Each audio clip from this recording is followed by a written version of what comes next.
बिस्मिल्लाहिर्रहमानिर्रहीम, अस्सलाम वालेकुम, सुबह खैर, गुड मॉर्निंग, खुश आमदीद कहते हैं आपको सुबह के रंग एम न्यूज़ के संग में। मैं हूं नाज़िश खटक और मेरा साथ दे रहे हैं नजमो साकिब। उम्मीद करता हूँ आप सब खैरियत से होंगे, जहाँ पर भी होंगे खुशबाश होंगे, अपने दोस्तों के साथ, फैमिली के साथ, या जहाँ पर भी इस वक्त है आपका दिन का आगाज़ हो चुका होगा, हफ्ते का भी नया नया आगाज़ है। इस उम्मीद और यकीन के साथ इसका आगाज़ करें कि आपके आने वाला हफ्ता जो है वो ढेर सारी खुशियाँ आपके लिए लेकर आए, और अगर मुश्किलात भी लेकर आए तो उस पर आप लोग काबू पा लें। उम्मीद है कि आपका वीकेंड बहुत अच्छा गुजरा होगा और आपका भी बहुत अच्छा गुजरा होगा। जी अल्हम्दुलिल्लाह। आपका कैसे गुजरा? वैसे मेरा तो बहुत अच्छा गुजरा। तो पहुंचे हुए थे? नहीं, मैं लाहौर नहीं पहुंचा हुआ था, क्योंकि लेकिन यहाँ पतंगे उड़ाई?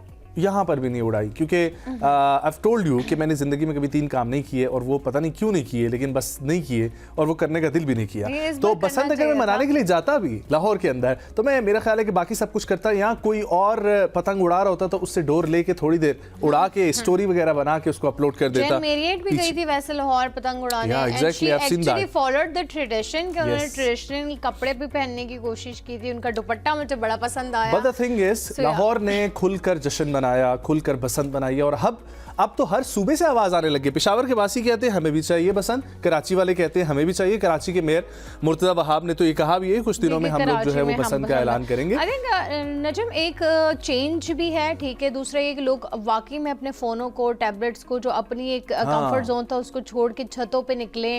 मतलब it is kind of Lahore एक दफा फिर से आबाद हुआ, बहुत जोश तरीके से रोशन और आबाद हुआ है। और बहुत टोलों में यहाँ इस्लामाबाद से लोग जो हैं वो गए हैं लाहौर बसंत मनाने, और बहुत खुश खुरम नजर आ रहे थे। पंजाबी कल्चर देखकर मुझे जितनी खुशी हुई है ना, वो मैं बयान नहीं कर सकता, क्योंकि मुझे अक्सर ये गिला रहता है कि सब सूबे के लोग अपना अपना कल्चर शो करते रहते हैं, लेकिन पंजाब वाले जो है ना वो कहीं ना कहीं अपना कम कल्चर, अपनी बोली भी जो है वो कम इस्तेमाल करते हैं। पता नहीं क्यों पेंडू महसूस करते हैं अपने आप को, या क्या है, लेकिन पंजाबी जो है, हालांकि हमारे पठानों के बारे में कहा जाता है कि हम लोग थोड़ा हिचकिचाते हैं या झिझकते हैं अपना कल्चर जो है पोर्ट्रे करने से, but I don't think so कि is that like you know true. तमाम सूबे वाले करते हैं, ठीक है, लेकिन पंजाब को जरा ज्यादा फोकस करने की जरूरत है। और दिल खुश हो गया पंजाब की एक्टिविटीज देखकर, हो गया बिल्कुल बसंत देख के। आगे बढ़ते हैं जी, बकाया तौर पे अपने प्रोग्राम का आगाज करते हैं, और हम लोग सबसे पहले हमारा सेगमेंट है सुबह की खबर।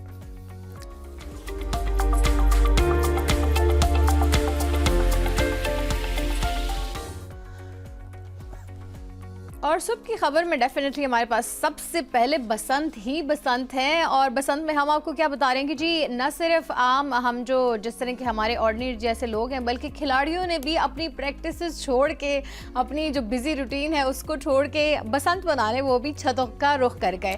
लाहौर में तकरीबन 25 बरस बाद बसंत के रंग लौट आए हैं। तो जहाँ आम शहरी पतंगबाजी के लिए जोश व खरोश पाया गया, वही कौमी खिलाड़ी भी किसी से पीछे नहीं रहे। और ये आप देख सकते हैं कि जी छतों पे अब सिर्फ आम लोग नहीं, बल्कि आपको कौमी क्रिकेटर भी नजर आ रहे हैं। पाकिस्तानी गेंद बल्लेबाज हसन अली अहलिया व दोस्तों के हमरा गुज़िश्ता शब ही पतंग उड़ाने छत पर पहुंच गए, और खिलाड़ियों ने जो है फोटोज़ और वीडियोज़ शेयरिंग प्लेटफॉर्म इंस्टाग्राम पर स्टोरी भी शेयर की। वैसे इसके अलावा आपको पता है सबा कमर भी मुझे नजर आई हैं छत पे, बहुत सारे सेलिब्रिटीज तो आई थिंक उमैर जायसवाल और ज़हर जायसवाल तकरीबन सारे ही थे, बस एक हम ही आपको आई थिंक नजर नहीं आए। बाकी सारे के सारे लोग पॉलिटिशियंस नजर आए हैं, ब्यूरोक्रेट्स नजर आए हैं, और बड़ी खुशी हुई है कि लोगों ने एक दूसरे के साथ घुल मिलकर इस इवेंट को एंजॉय और टाइम निकाल के 3 दिन के लिए। एग्जैक्टली। और हर किसी को मैं देख रहा हूँ लोग एंजॉय कर रहे हैं, साथ साथ खाने चल रहे हैं। मुख्तलिफ रंगों का जो इस्तेमाल किया हुआ है, उनमें जो जिस किस्म के लड़कों ने कुर्ते पहने हुए हैं, लड़कियों ने जो तैयारी की हुई है, वो बड़ा प्यारा लग रहा था देख के सब कुछ। जो चूड़ियां लड़कियों ने पहनी हुई है, इवन लोग कह रहे थे कि ईद से ज्यादा खुशी हो रही है। एग्जैक्टली, बिल्कुल ईद का ही सामान नजर आ रहा था हमें। एग्जैक्टली। आगे बढ़ते और जिक्र करते हैं जी इंडोनेशिया, आपको ले चलते हैं, जहाँ पर इंडोनेशिया के जंगल आपको पता है बड़े मशहूर हैं, बाली भी बड़ा मशहूर है, लेकिन वहाँ पर एक ऐसा जंगली सांप है जिसने नया गिनीज वर्ल्ड रिकॉर्ड जो है वो कायम किया है। और एक नया ये अजदहा सांप सामने आया है जिसको रेटिक्यूलेटेड पाइथन कहा जाता है, और इसने वर्ल्ड रिकॉर्ड जो है वो बनाकर सबसे लंबा जंगली सांप होने का जो है वो रिकॉर्ड बनाया। और रिकॉर्ड रखने वाले इदारे के मुताबिक शवाहिद का जायजा लेने के बाद ये साबित हुआ कि इसकी लंबाई तकरीबन 23 फीट 8 इंच है। 23 फीट 8 इंच, ये तो 2-3 इंसानों को ऊपर नीचे खड़ा करें तो तब मेरा ख्याल है बनेगा। ये सांप इस वक्त माहिर तहफ़्फ़ुज़ फितरत जो है वो बोदी कैंप उनके पास है, और नेशनल हिस्ट्री फोटोग्राफर ने इसकी तस्वीर लेकर शाया की थी। आमतौर पर रेटिक्यूलेटेड पाइथन बालिग होने पर 9 फीट 10 इंच से लेकर 19 फीट 2 इंच तक लंबा हो सकता है, लेकिन ये उसमें भी सबसे ज़्यादा लंबा 23 फीट है। आप लोग देख सकते हैं काफ़ी लंबा है। एक इंसान तो क्या 4-5 नहीं 4-5 नहीं, 9 फुट के 9 फुट 2-2.5 इंसान 9 फुट का तो इंसान ही नहीं होता। 9 फुट का नहीं होता, हाँ, 5 फुट 9 है एग्जैक्टली। तो आप 6 फुट का भी अगर हम कर लें, हाँ 6 फुट के आप 4 कर लें फिर भी, हाँ तो 4 के हिसाब से 4 के हिसाब से होगा। लेकिन 6 फुट वैसे भी हमें कम ही देखने में नजर आते हैं। हाँ आजकल तो इनफैक्ट जो हाइट चल रही है वो बहुत ही कम चल रही है। I don't know how, but मेरे ख्याल से हमने एक्सरसाइजेज छोड़ी है। पहले लोग जो है वो लटका करते थे और ऐसे और भी बहुत सारी, और एक्चुअली इफेक्टिव होती भी है ना, जब इनसे हाइट जो है वो बेहतर हो जाती है। लेकिन आजकल तो एक्सरसाइज का खैर दौरा खत्म ही तकरीबन हो गया। आगे बढ़ेंगे जी। अमेरिकी मदाह का फुटबॉल से मोहब्बत का एक अनोखा इजहार बताते हैं। उन्होंने जी क्या किया, 72 दिनों में एक सीजन के दौरान तमाम 30 इंटरनेशनल जो नेशनल फुटबॉल लीग है और स्टेडियम्स में 56 मैचेस देखकर एक साथ, एक बहुत ही बड़ा मतलब या तो इनके पास कोई स्पॉन्सर है या तो इनके पास बहुत पैसा है या ये बहुत फ्री है। मैचेस कैसे देख सकते हैं? एग्जैक्टली। इसमें पैसा भी लगता है, इन्वेस्टमेंट अपनी भी है, एनर्जी भी है, और टाइम भी है। मेरा ख्याल है उनको बहुत ज्यादा जो है वो जोश जज्बा होगा कि मैं फुटबॉल को जो है ना वो पसंद करता हूं। आई थिंक वो रिकॉर्ड की तरफ ही जाना चाह रहे थे, क्योंकि उन्होंने गिनीज वर्ल्ड रिकॉर्ड में अपना नाम जो है लिखवा लिया है। तो आई थिंक या तो वो रिकॉर्ड की तरफ जाना चाह रहे थे या वो वाकई में सच्चे दिल से बहुत बड़े फैन थे। हाँ। अब आई एम रियली इंटरेस्टेड कि आया वो फैन थे, लेकिन वो फैन ही नजर आ रहे हैं, अदरवाइज आप बोर भी तो हो जाते हैं ना। लेकिन इस NFL मैचेस में 56 देखने के साथ साथ इन्होंने जो रिकॉर्ड बनाया, ठीक है कि 72 दिन 20 घंटे 56 मिनट तक तमाम NLF स्टेडियम्स में हाजिरी का गिनीज वर्ल्ड रिकॉर्ड भी बनाया है इन्होंने। सिर्फ ये नहीं देखने का, बल्कि 2 रिकॉर्ड्स इनके नाम रहे हैं। आगे बढ़ते हैं और जिक्र करते हैं, ना जाने क्यों आज मैं आपको ऐसी खबरें बता रहा हूँ कि पहले बताया बड़ा सांप हमने देख लिया, अब आपको बताते हैं कि एक बड़ी सी जेलीफिश जो है वो समंदर में हमने दरियाफ्त की है। सो अर्जेंटीना के साहिल के करीब होने वाले एक साइंसी मुहिम के दौरान ये जो साइंसदान थे, उन्होंने एक मुहक्किकीन ने गहरे समंदर में पाए जाने वाले एक निहायत नायाब और देओहैकल जेलीफिश की शानदार वीडियो जो है वो रिकॉर्ड किया। हम आपको भी दिखाते हैं। इस मखलूक को जायंट फिश जेलीफिश कहा जाता है, जबकि इसका साइंसी नाम अगर देखा जाए तो स्टिग्योमिया डूसा गिगंटिया है। और अगर मैंने प्रोनाउंसिएशन सही नहीं की है सो अब वो मेरी फैमिली से है नहीं, इसलिए मुझे पता नहीं है। स्टेग्यूमेडूसा, ओके।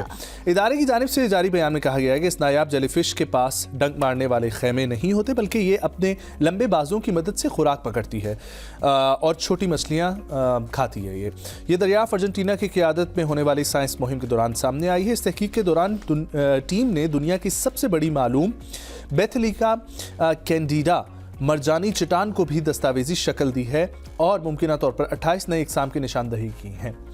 मेरा ख्याल है कि दुनिया में अभी भी कई ऐसे राज मौजूद हैं जिनसे अभी तक पर्दा नहीं उठा और जिसके लिए साइंस जो है वो इस कोशिशों में लगी हुई है और उसमें दिन ब दिन इजाफा होता जाता है। चाहे ज़मीन की हम बात करें, समंदर की तहों की बात करें, आसमान की बुलंदियों की बात करें या खिला की बात करें, डेली कुछ ना कुछ नया जानने को मिलता है। तो जब से ज़िंदगी बनी है, जब से दुनिया बनी है, इतने इंसान बसते हुए आ रहे हैं, लेकिन आज भी अल्लाह की जो पूरी कुदरत है ना, उसको कोई भी एक्सपोज नहीं कर सका, कोई जान नहीं सका कि वो राज हकीकत वो क्या है। और जब वो एक एक करके खुलते हैं तो इंसान की अकल दंग रह जाती है और वो मज़ीद हमें इस चीज़ पे यकीन दिलाती हैं कि अल्लाह ही इस कायनात का खालिक है और बेशक वो ही जानता है।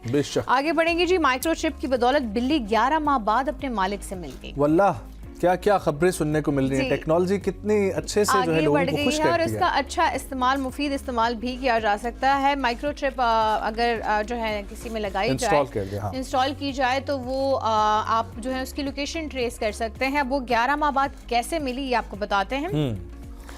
और ये नज़र जो थी, ये मंजर भी नजम, वैसे अगर हम सोचें तो क्या कमाल मंजर होगा कि 11 माह बाद जब वो अपने मालिक से मिली होगी तो क्या तासुरात होंगे दोनों के। हुकाम के मुताबिक, कंट्रोल हुकाम के मुताबिक एक शहरी की इत्ला पर एक आवारा बिल्ली को कोरी मोरमिसोरी से तहवील में लिया गया। जब एहलकारों ने बिल्ली की माइक्रोचिप स्कैन की तो मालूम हुआ कि उसका नाम हैरियट है और वो गुज़िश्ता 11 माह से लापता है। उन्होंने ये भी सोशल मीडिया बताया, हैरियट ये माइक्रोचिप की हामिल और 11 माह से लापता थी। चूंकि इसकी माइक्रोचिप की मालूमात अपडेटेड थी, इसलिए हम उसके मालिक से रब्ता कर सके और उनसे मिलवा दिया। Very nice. अब ये ऐसी इनोवेशन जब हम देखते हैं ना जिसका मस्बत इस्तेमाल भी होता है और फिर ऐसे बिछड़े हुए किसी को कुछ भी मिल जाए, आपसे कोई खोई हुई चीज़ आपको मिल जाए तो उसकी कितनी खुशी होती है। ये तो फिर एक सांस लेते हुए जानवर था। सो आई एम श्योर कि उनको भी बहुत खुशी हुई होगी और ऐसी ही हमें जदीद जो टेक्नोलॉजी है उसको मुतारिफ करवा के ऐसे अच्छे कारनामे मजीद भी करने चाहिए। बात करेंगे क्रिकेट वर्ल्ड कप की, जहां पर पाकिस्तान ने अपना पहला मैच जीता है नीदरलैंड के खिलाफ, लेकिन बड़ी मुश्किलों से ये मैच जीता है। लोग ऐसे कह रहे हैं कि ये मैच जीता नहीं है बल्कि हारा है। और दूसरी तरफ पे ये जिक्र किया जा रहा है कि जितनी भी टीम्स हैं उन्होंने जो मैचेस विन किए हैं वो भी बड़ी मुश्किल से विन किए हैं। एग्जैक्टली सिचुएशन अगर हम लोग देखें सिर्फ कल के मैच की, तो 8 फरवरी 2026 को आईसीसी T20 वर्ल्ड कप में 3 अहम मैचेस खेले गए थे, जिसमें न्यूजीलैंड ने अफगानिस्तान को मजबूत स्कोर के कामयाबी से हदफ जो है वो बनाकर 5 विकेटों से फतह हासिल की, जबकि इंग्लैंड ने नेपाल के खिलाफ सनसनीखेज मुकाबले के बाद मामूली फर्क से कामयाबी हासिल की, जबकि श्रीलंका ने आयरलैंड को 20 रन से शिकस्त देकर पॉइंट्स टेबल पर अपनी पोजीशन मजबूत कर लिया। लेकिन उससे पहले के मैचेस भी हम लोग देखें तो वो भी टीम्स बड़े ही मुश्किल जो है वो जीत रही हैं। और अगर कल का इनफैक्ट नेपाल और इंग्लैंड का देखा जाता तो आखिरी एक बॉल पे 6 रन बनाने थे नेपाल को। अब ऐसी टीम्स सामने आ रही हैं जहां पर रेगुलर क्रिकेट नहीं है, लेकिन कुछ अरसे से वो लोग क्रिकेट खेल रहे हैं। को देख लें तो वहीं पर नेपाल इज वेरी न्यू, आप बिगिनर कह सकते हैं, बट स्टिल उन्होंने बहुत टफ मुकाबला किया। Same about Netherlands and Pakistan. Pakistan is in game for many years, लेकिन सुना है कि अगर पाकिस्तान ये फर्स्ट मैच हार जाता तो शायद वो एलिमिनेट भी हो जाता। सो ये क्या चल रहा है आखिर? हम जो लेजेंड्स हम कहते थे क्रिकेट के वो कहीं पीछे जा रहे हैं, जो यंग जनरेशन है। हमारी ऑस्ट्रेलिया के साथ अच्छी कारकर्दगी रही है, सो वो हम उसी बात को आगे लेकर बढ़ेंगे। लेकिन ये हमारा सेगमेंट है खेलों के रंग।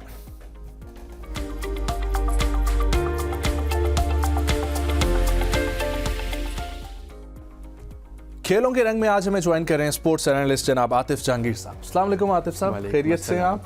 अल्हम्दुलिल्लाह। आतिफ साहब, कैसी लगी आपको आपकी टीम की before performance world cup and during the world cup performance? जो आपने इंट्रो दिया उसी से ही जो है ये बात तो प्रूव हो गई है कि नीदरलैंड ने 100% कि नीदरलैंड्स ने जो है वो पाकिस्तान जीता नहीं है बल्कि नीदरलैंड्स मैच हारा है। और इस बात को उनके कैप्टन ने अपनी प्रेस कॉन्फ्रेंस में भी जो है वो कहा है कि पाकिस्तान की विक्ट्री नहीं बल्कि हमने जो है वो मैच हारा है और वो एक कैच के डिफरेंस है। या एग्जैक्टली। सो आपको नहीं लगता कि हमें तो सबको उम्मीद थी कि ऑस्ट्रेलिया के साथ जिस तरह की परफॉर्मेंस सामने आई है तो अच्छा खेल रहा है पाकिस्तान? असल में विकेट्स बहुत चेंज है। वो टूर्नामेंट जो था, जो सीरीज़ थी इनफैक्ट ऑस्ट्रेलिया की, वो पाकिस्तान की होम कंडीशन में थी और उस वक्त हमारी बॉलिंग की स्ट्रेंथ को देखते हुए ही विकेट्स जो थी वो प्रिपेयर की गई थी। लेकिन अब जो आईसीसी का इवेंट है उसने, और कहना तो नहीं चाहिए लेकिन पाकिस्तान के तमाम सीनियर जो फॉर्मर क्रिकेटर्स हैं वो भी इस बात को कर रहे हैं कि उन्होंने अपनी लाइफ में कभी श्रीलंका में ऐसी विकेट नहीं देखी जो पाकिस्तान और नीदरलैंड्स के मैच में थी। I mean green top. तो हमारी स्ट्रेंथ को किसी सूरत में भी आईसीसी जो है वो बैक नहीं करेगा और वो हमारी स्ट्रेंथ जो है वो हमारी स्पिन बॉलिंग है। और स्पिन बॉलिंग के हिसाब से आपको मेरा नहीं ख्याल कि अगले मैचेस में भी विकेट्स मिलेंगी जो कि आपको सपोर्ट कर सके। अच्छा, आप बाबर आजम की परफॉर्मेंस के बारे में वैसे क्या कहते हैं? लोगों को जितने लोगों के इसरार पे उनको टीम में शामिल किया गया था, अब लोग उतने ही दिलबर्दाश्ता नजर आ रहे हैं। जी मैं इसमें थोड़ा सा जो है ना वो डिसएग्री करूंगा आपकी बात से कि लोगों के इसरार से। उसकी रीज़न ये कि T20 लोग तब भी डिसहार्ट हुए थे जब उनको टीम का हिस्सा नहीं बनाया था और उसका प्रूफ हमें मिल गया था एशिया कप में, जब पाकिस्तान की टीम जो है वो बिल्कुल भी सस्टेन नहीं कर सकी और 3 के 3 मैचेस जो है उन्होंने हारे। बाबर आजम इस वक्त जो है वो वर्ल्ड का हाईएस्ट रन गेटर है इन T20 इंटरनेशनल। उन्होंने विराट कोहली और रोहित शर्मा जैसे ग्रेट प्लेयर्स को भी जो है वो ओवरकम किया। तो ये कहना कि लोगों के इसरार पे थोड़ा सा ज्यादती हो गई। लोग उससे डिसहार्ट हुए थे, प्यार कर रहे थे कि क्यों नहीं है एडेड, तो दैट्स व्हाई उनको जाहिर है और उन्होंने भी परफॉर्मेंस देखी। उन्होंने भी परफॉर्मेंस देखी तो ऐड किया गया। लेकिन एडिशन के बाद आपको क्या लगता है उनकी जो है परफॉर्मेंस हमें फर्स्ट से अगर हम प्रेडिक्ट करें कि आगे के मैचेस में कैसी होगी? देखिए T20 में प्रेडिक्शन तो ऐसा मुमकिन है नहीं, बट स्टिल अगर हम ये देखें कि जो विकेट्स हैं और जो पोजीशन है और जो उनका रोल है टीम में वो उनके लिए टेलर मेड है।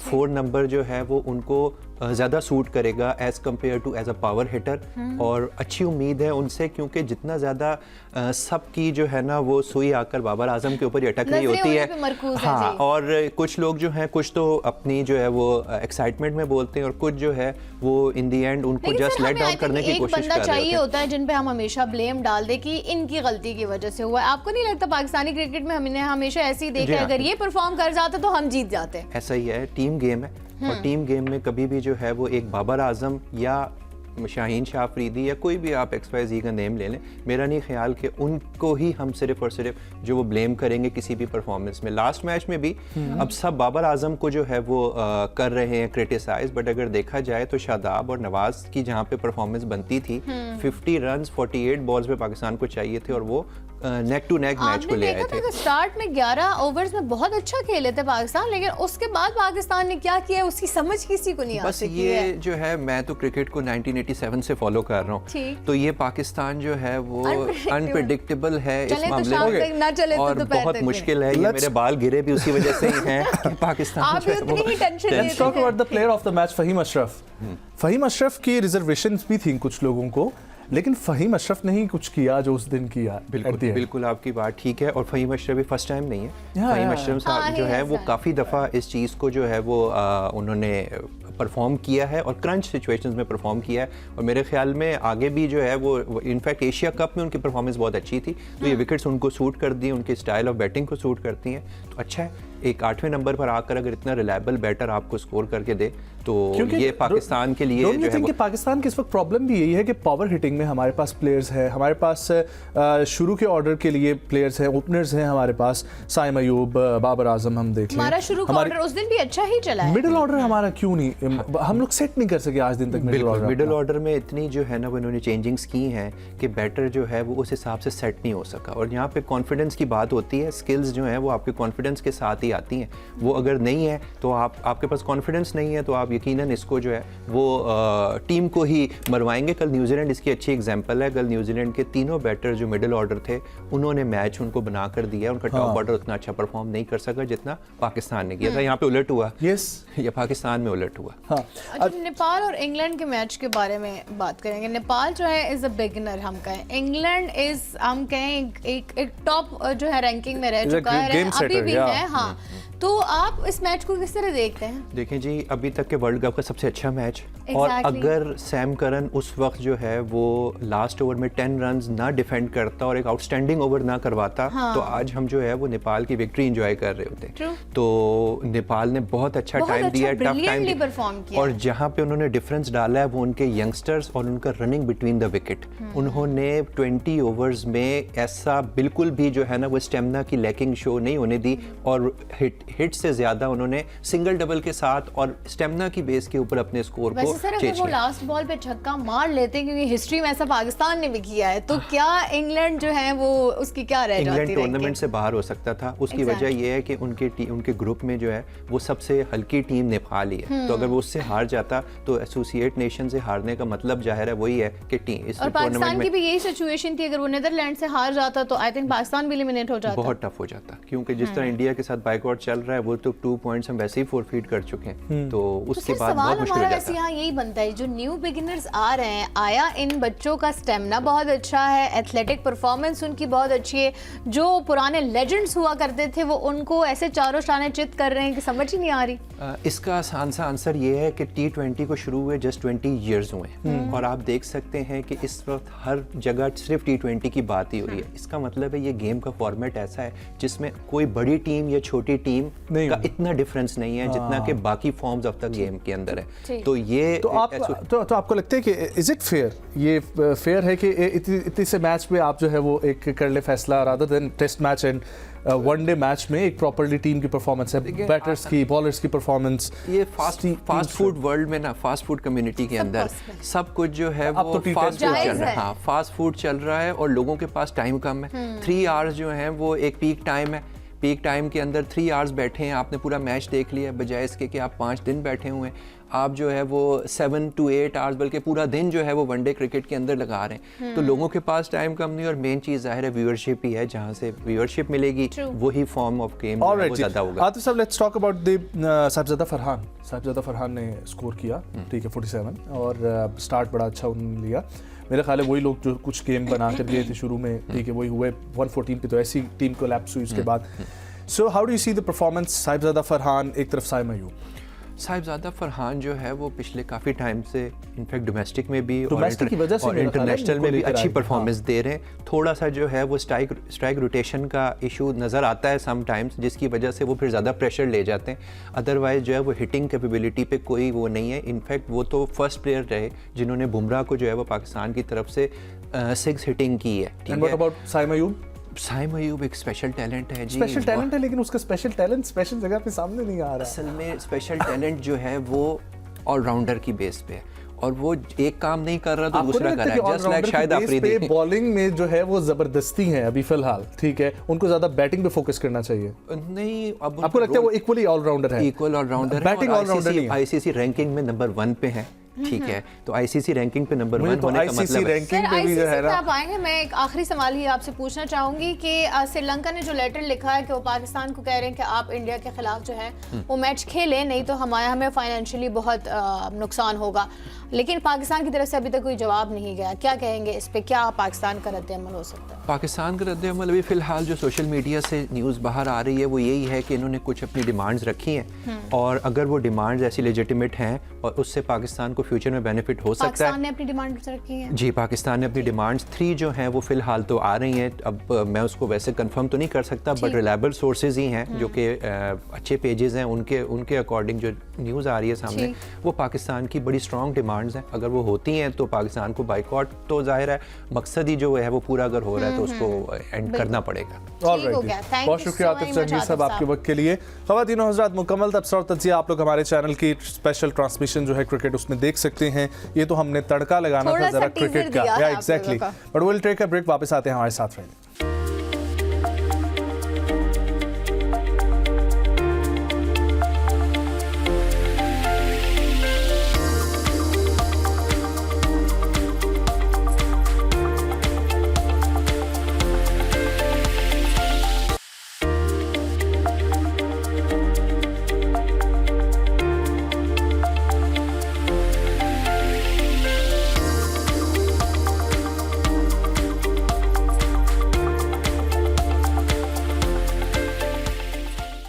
वेलकम बैक नाज़रीन, और अब हम बात करेंगे कुछ दिन पहले इस्लामाबाद के इलाके तरलाई में एक ऐसा सानहा पेश आया जिसने तकरीबन इस्लामाबाद के जितने रहने वाले लोग हैं उन सबको ही खौफ व हरास में कर दिया है।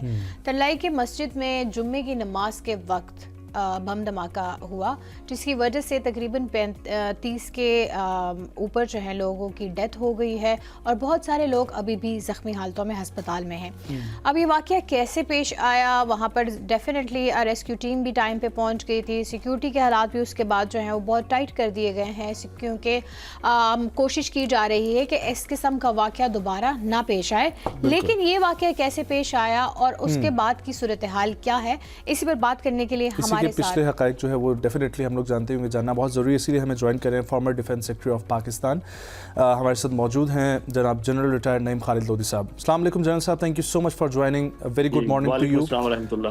जनरल साहब, यकीनी तौर पर एक खौफ व हिरास की सूरत हाल इस्लामाबाद में फैली हुई है। हमने लास्ट वाक़या देखा कचहरी वाला, और उसके बाद अभी दोबारा से ये सिचुएशन देखना इस्लामाबाद के गो के सराउंडिंग में है। इस्लामाबाद सेफ सिटी एरिया के अंदर जो है ये वाक़या नहीं हुआ, लेकिन फिर भी एक खौफ व हिरास ऐसा फैल चुका है, एक तशवीशनाक सूरत हाल भी है, टेंशन सी माहौल बन चुका है, तो इस पर क्या कहना चाहेंगे सबसे पहले सर? जी बहुत शुक्रिया। पहले तो बहुत अफसोसनाक वाक़या है, हम तमाम शोहदा के लहाकीन के साथ इज़हार हमदर्दी भी करते हैं, दुआ शोहदा के लिए दुआ भी करते हैं, अल्लाह ताला उनकी शहादत कबूल करे। देखें, बात ये है कि ये अब कोई नई बात तो रही नहीं, 1 माह पहले भी यहाँ पर ऐसा धमाका हुआ था। ये जो आप अनईजीनेस की बात कर रहे हैं या जो तहफ़्फ़ुज़ ना होने का जो इंसानी ज़हनों में है, ये KPK में बहुत ज़्यादा है, बलूचिस्तान में तो बहुत ही ज़्यादा है, तो और ये काफ़ी अरसे से मौजूद है, ख़ासकर KPK में और बलूचिस्तान में।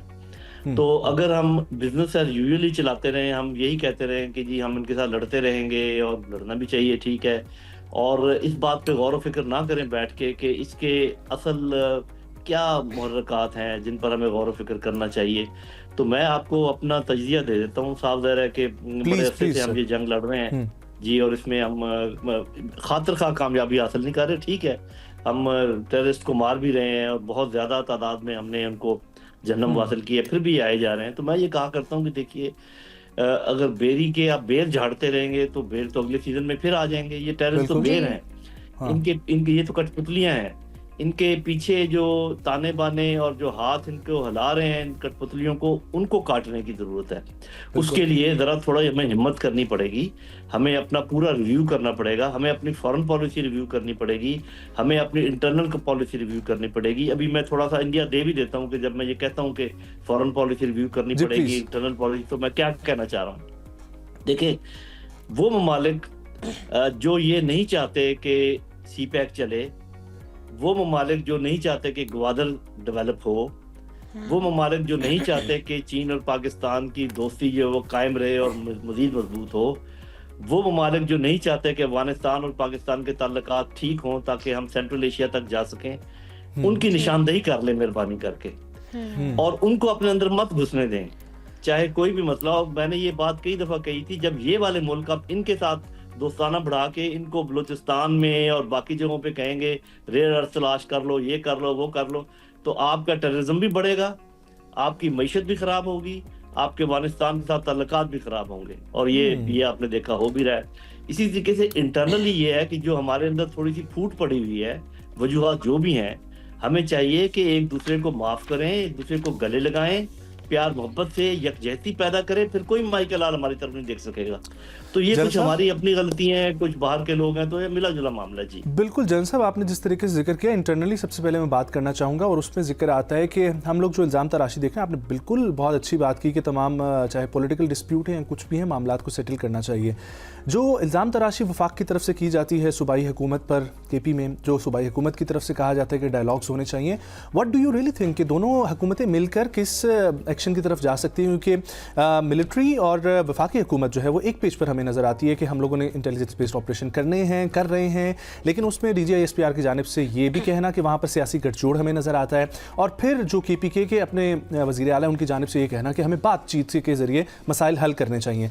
ये जो प्रॉक्सीज़ हैं, ये जो सारा सिलसिला है, इसको हल करने के लिए मिलिट्री ऑपरेशंस तो हो रहे हैं, लेकिन आपको क्या लगता है कि इंटरनली इस वक्त जो डिस्टर्ब सूरत हाल है, ख़ास तौर पर KP की तरफ और वफाक की आपस में, ये कितना नुकसान पहुंचा रही है? ये तो बेशुमार नुकसान पहुंचा रही है, और जो है पब्लिक जो है वो हैरत में डूबी हुई है। बेचारे देख रहे हैं कि हमारी बारी कब आएगी, हमारी तरफ कौन तवज्जो देगा। हाँ। ये अपनी अपनी लड़ाइयाँ लड़ते रहेंगे। देखें, बात ये है कि टेररिज्म के जो एक्सपर्ट्स हैं, और मैं अपने आप को एक्सपर्ट तो नहीं समझता, लेकिन साफ ज़ाहिर है कि एक अच्छी तरह जानता हूँ, ये सारे काम हमने देखे हुए हैं। ये सिर्फ मिलिट्री का मसला होता नहीं है कभी भी, इसमें पॉलिटिक्स भी इन्वॉल्व होती है। मैं इंटरनेशनल पॉलिटिक्स की बात कर रहा हूँ, इसमें इंटरनल पॉलिटिक्स भी इन्वॉल्व होती है, इसमें मईशत भी इन्वॉल्व होती है, इसमें माशरत भी इन्वॉल्व होती है कि आप एक दूसरे को किस तरीके से बिहेव करते हैं, एक दूसरे को क्या म्यूचुअल इज्जत जिसको कहते हैं वो कैसे करते हैं। तो जब तक आप सियासत, माशरत, मईशत और फौजी ताकत, इन सब का मिला के एक मंसूबा नहीं बनाएंगे, तो जो KPK की हुकूमत कह रही है वो भी गलत नहीं कह रही है, लेकिन सिर्फ ये है कि बात किसके साथ करनी है। साफ ज़ाहिर है टेररिस्ट के साथ तो बात हो नहीं सकती। शायद वो कह रहे हों कि आप उनके साथ बात करें जहाँ से ये आ रहे हैं। तो मैं हमेशा अफगानिस्तान के सिलसिले में, अफगानिस्तान और ये बलूचिस्तान, ये जो KPK और बलूचिस्तान के टेररिज्म में ज़रा फ़र्क है, वो फिर कभी किसी प्रोग्राम में हम करेंगे, लेकिन हम ये कर सकते हैं मेरे नज़र में। अफगानिस्तान के साथ हम 3 प्रॉन्ग पॉलिसी अपना सकते हैं कि जो तो टेररिस्ट है इनको तो हम बिल्कुल नहीं बख्श सकते, इनको तो हम ईंट का जवाब पत्थर से देंगे और देते रहेंगे। जो अफगान हुकूमत है उनके ऊपर हमें डिप्लोमेटिक प्रेशर और बढ़ाना चाहिए, चीन की मदद से और अपने दोस्त मुल्कों की मदद से, और वो कभी कभी मान भी जाते हैं, फिर थोड़ा सा उनके बस में है नहीं है, ये बातें हमें समझनी चाहिए। अफगान अवाम के साथ हमें खैर सगाली बढ़ाए रखना चाहिए, उनके आने जाने पे बहुत ज़्यादा पाबंदी, और ये जो हमने बिल्कुल मईशत का पहिया जैम कर दिया पूरे बॉर्डर के ऊपर, इसको हमें रिव्यू करना चाहिए। तो मेरा ख्याल है कि ये 3 प्रॉन्ग अगर हम चले तो इनके साथ मामला बेहतर हो सकते हैं। केपीके को कहें कि ठीक है आप बात करना चाहते हैं, आज ये लाइन हम लगाते हैं, 15 दिन आपको देते हैं, आप बात करें जो करनी है, उसके बाद हम देख लेंगे जो भी। बिल्कुल सही तो आज तो ऑपरेशन तो आज भी हो रहे हैं, क्योंकि किसी की बात मानी थोड़ी जा रही है। तो मेरा अपना ख्याल है मिलजुल कर अगर नहीं करेंगे तो ये जो आपस में हमारे टूट फूट आई हुई है, इसी से तो दुश्मन फायदा उठा रहा है। सही बात, बिल्कुल सर, वो तो हम स्टार्ट से ही कहते हैं, लेकिन मुज़ाकरात की बात जैसे ही होती है मुज़ाकरात हो ही नहीं पाते, किसकी तरफ से पहल नहीं होती या कौन बैठने के लिए तैयार नहीं है, वो तो एक अलग डिबेट है। लेकिन आपने अफगानिस्तान की बात की, हम बेशक यही चाहते हैं कि उनके साथ अमन कायम रहे, लेकिन इस जो सानहे में जो निशानदेही हुई है कि वो भी एक अफगानी ही था और उसको बाकायदा ट्रेनिंग दी गई थी और इसकी एक ग्रुप ने जिम्मेदारी भी कबूल की है, इस पे क्या कहेंगे आप? देखिए बहन, आपके ख्याल में पाकिस्तान में कितने अफगानी मौजूद हैं? चलें अंदाजा हम लगा लेते हैं, 15 से 20 लाख तो आज भी मौजूद हैं। बिल्कुल मौजूद। और ये कहना कि ये अफगानी था, ये तो मतलब कोई बात ना हुई। हाँ। और फिर ये कहना कि ये आता जाता था, तो ये जो 15 से 20 लाख अफगानी है, इसमें से कम 5 लाख ऐसे होंगे जो आते जाते भी हैं। और ट्रेनिंग वाली बात तो आप किसी के जिम्मे भी लगा सकते हैं। और आप लोग तो नौजवान हैं, समझते हैं कि आजकल के IT के जमाने में बेटो ये कितना मुश्किल है ये बावर करवा देना कि ये इनकी बातचीत अफगानिस्तान से हो रही है, हालांकि बातचीत आपकी अफ्रीका में हो रही हो। ठीक है ना? तो आप तो यंग लोग हैं, आप इस बात को समझते हैं। तो ये इस किस्म की बातें कि जी ये अफगानी निकला, साफ ज़ाहिर है अफगानी, यहाँ पर इतने गरीब गरीब अफगानी है, किसी को आप $100 दे वो ये काम कर लेगा, थोड़ी सी ट्रेनिंग दे दे जैसे भी है। तो ये आप जब आपने तमाम तजारत रोक दी, आपने सारे रास्ते रोक दिए, तो फिर भी अगर वो आ रहे हैं तो कुछ तो कसूर हमारा भी है ना। इसमें कोई शक नहीं कि अफगानिस्तान को तो हम बार बार यही कह रहे हैं कि तुम अपनी सरजमीन मत इस्तेमाल होने दो।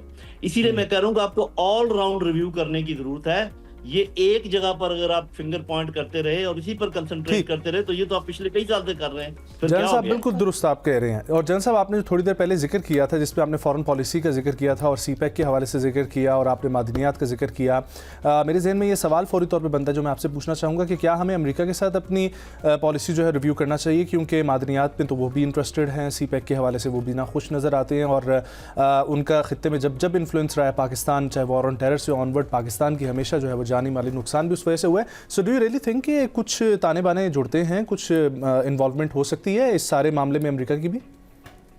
जी देखिए, बात यह है कि अमेरिका आज भी सबसे बड़ी ताकत है और हमें उनके साथ बिगाड़ने बिल्कुल भी नहीं है। और चाइना भी हमें ये नहीं कहता कि हम उनके साथ कोई अपने मामला बिगाड़ें, लेकिन जैसे एक म्यान में 2 तलवारें नहीं ठहर सकती, इस तरीके से ये मुमकिन नहीं है कि एक जगह ग्वादर डेवलप कर रहा और ग्वादर के सामने कोई दूसरा मुल्क जो उस मुल्क के साथ अच्छे ताल्लुकात ना हो वो तेल तलाश कर रहा हो। ये भी मुमकिन नहीं है कि कहीं रिको दिक में या कहीं पर चाइनीज काम कर रहे हो, आपके कॉपर और गोल्ड को ठीक कर रहे हो, और कोई और उनका बिल्कुल ऑपोजिट मुल्क आके वहां पर रेयर अर्थ तलाश करना शुरू कर दे। और रेयर अर्थ की आपको पता है मोनोपोली है चाइना की, आप उसको तोड़ने में मदद कर रहे हो। तो ये तो ऐसी बातें हैं जो कि मुझे करने की जरूरत नहीं है, इसमें कोई फिलॉसफी इन्वॉल्व नहीं है।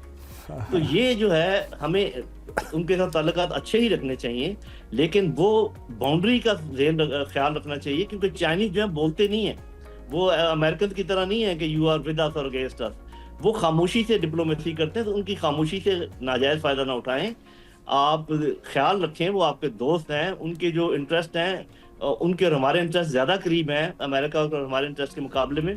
बस इस चीज को ध्यान में रखें, बाकी आप बैलेंस करते रहें। जैसे आप बैलेंस की बात करते हैं तो बैलेंस ऐसे है कि जैसे मेरी बहन बैठी हुई है, आप बैठे हुए हैं, मैं बहन को कहता रहूं कि बेटी को कहता रहूं कि जी अब आप मेरी बड़ी प्यारी बेटी हैं, मैं आपको बहुत प्यार करता हूं, मैं आपका ख्याल रखूंगा, और रोज आपके घर में बैठा हूं अपने बेटे के घर में और रोज उनसे बात करूं, इसको तो बैलेंस नहीं कहते ना।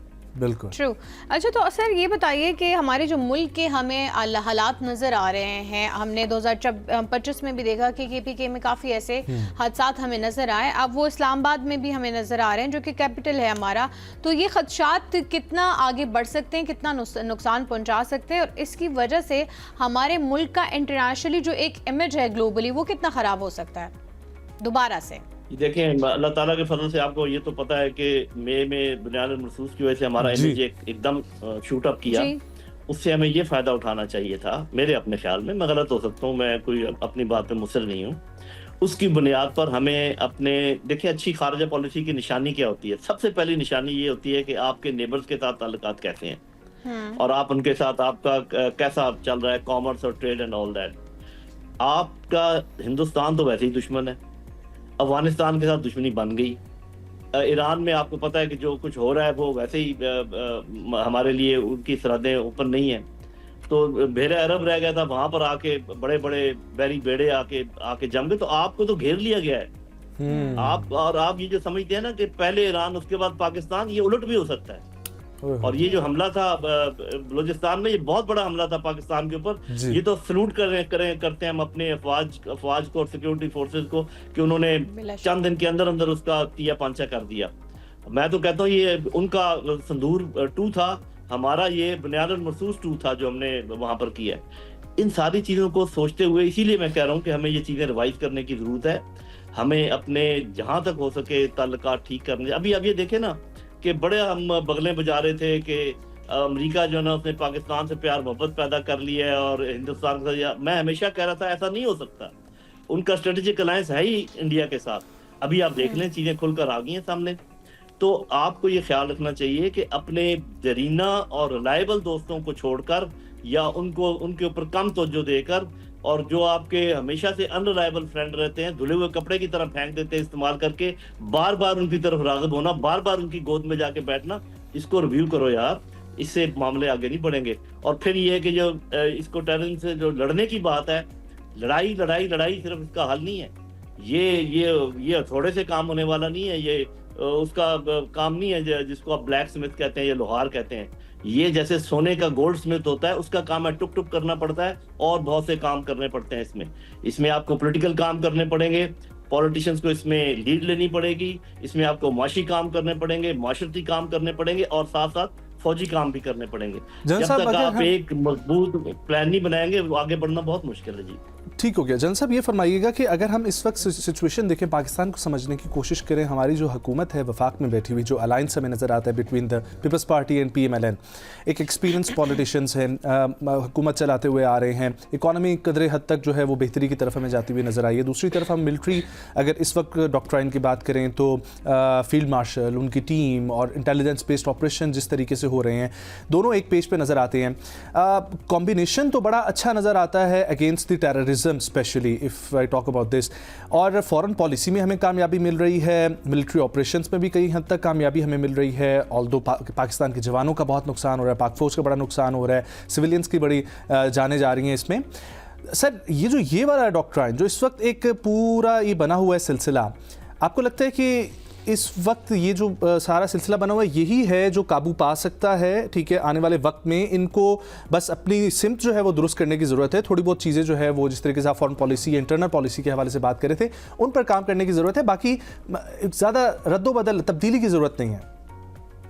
हाँ जी, मेरे अपने ख्याल में ऐसा नहीं है। मैं गलत हो सकता हूँ, मैं फिर दोबारा कर, इसमें कोई शक नहीं कि हमें मिलिट्री कामयाबियाँ मिल रही हैं, लेकिन मिलिट्री कामयाबी का जो उसका पता लगाने का तरीका ये है कि जिस मसले को आपने हल किया वो हल हो जाना चाहिए, तब मिलिट्री कामयाब। ये नहीं होता कि 2 बंदे आए आपने 2 मार दिए, 4 बंदे आए आपने 3 मार दिए और आप कहें हम कामयाब हो रहे हैं, हम कामयाब, ऐसे नहीं है।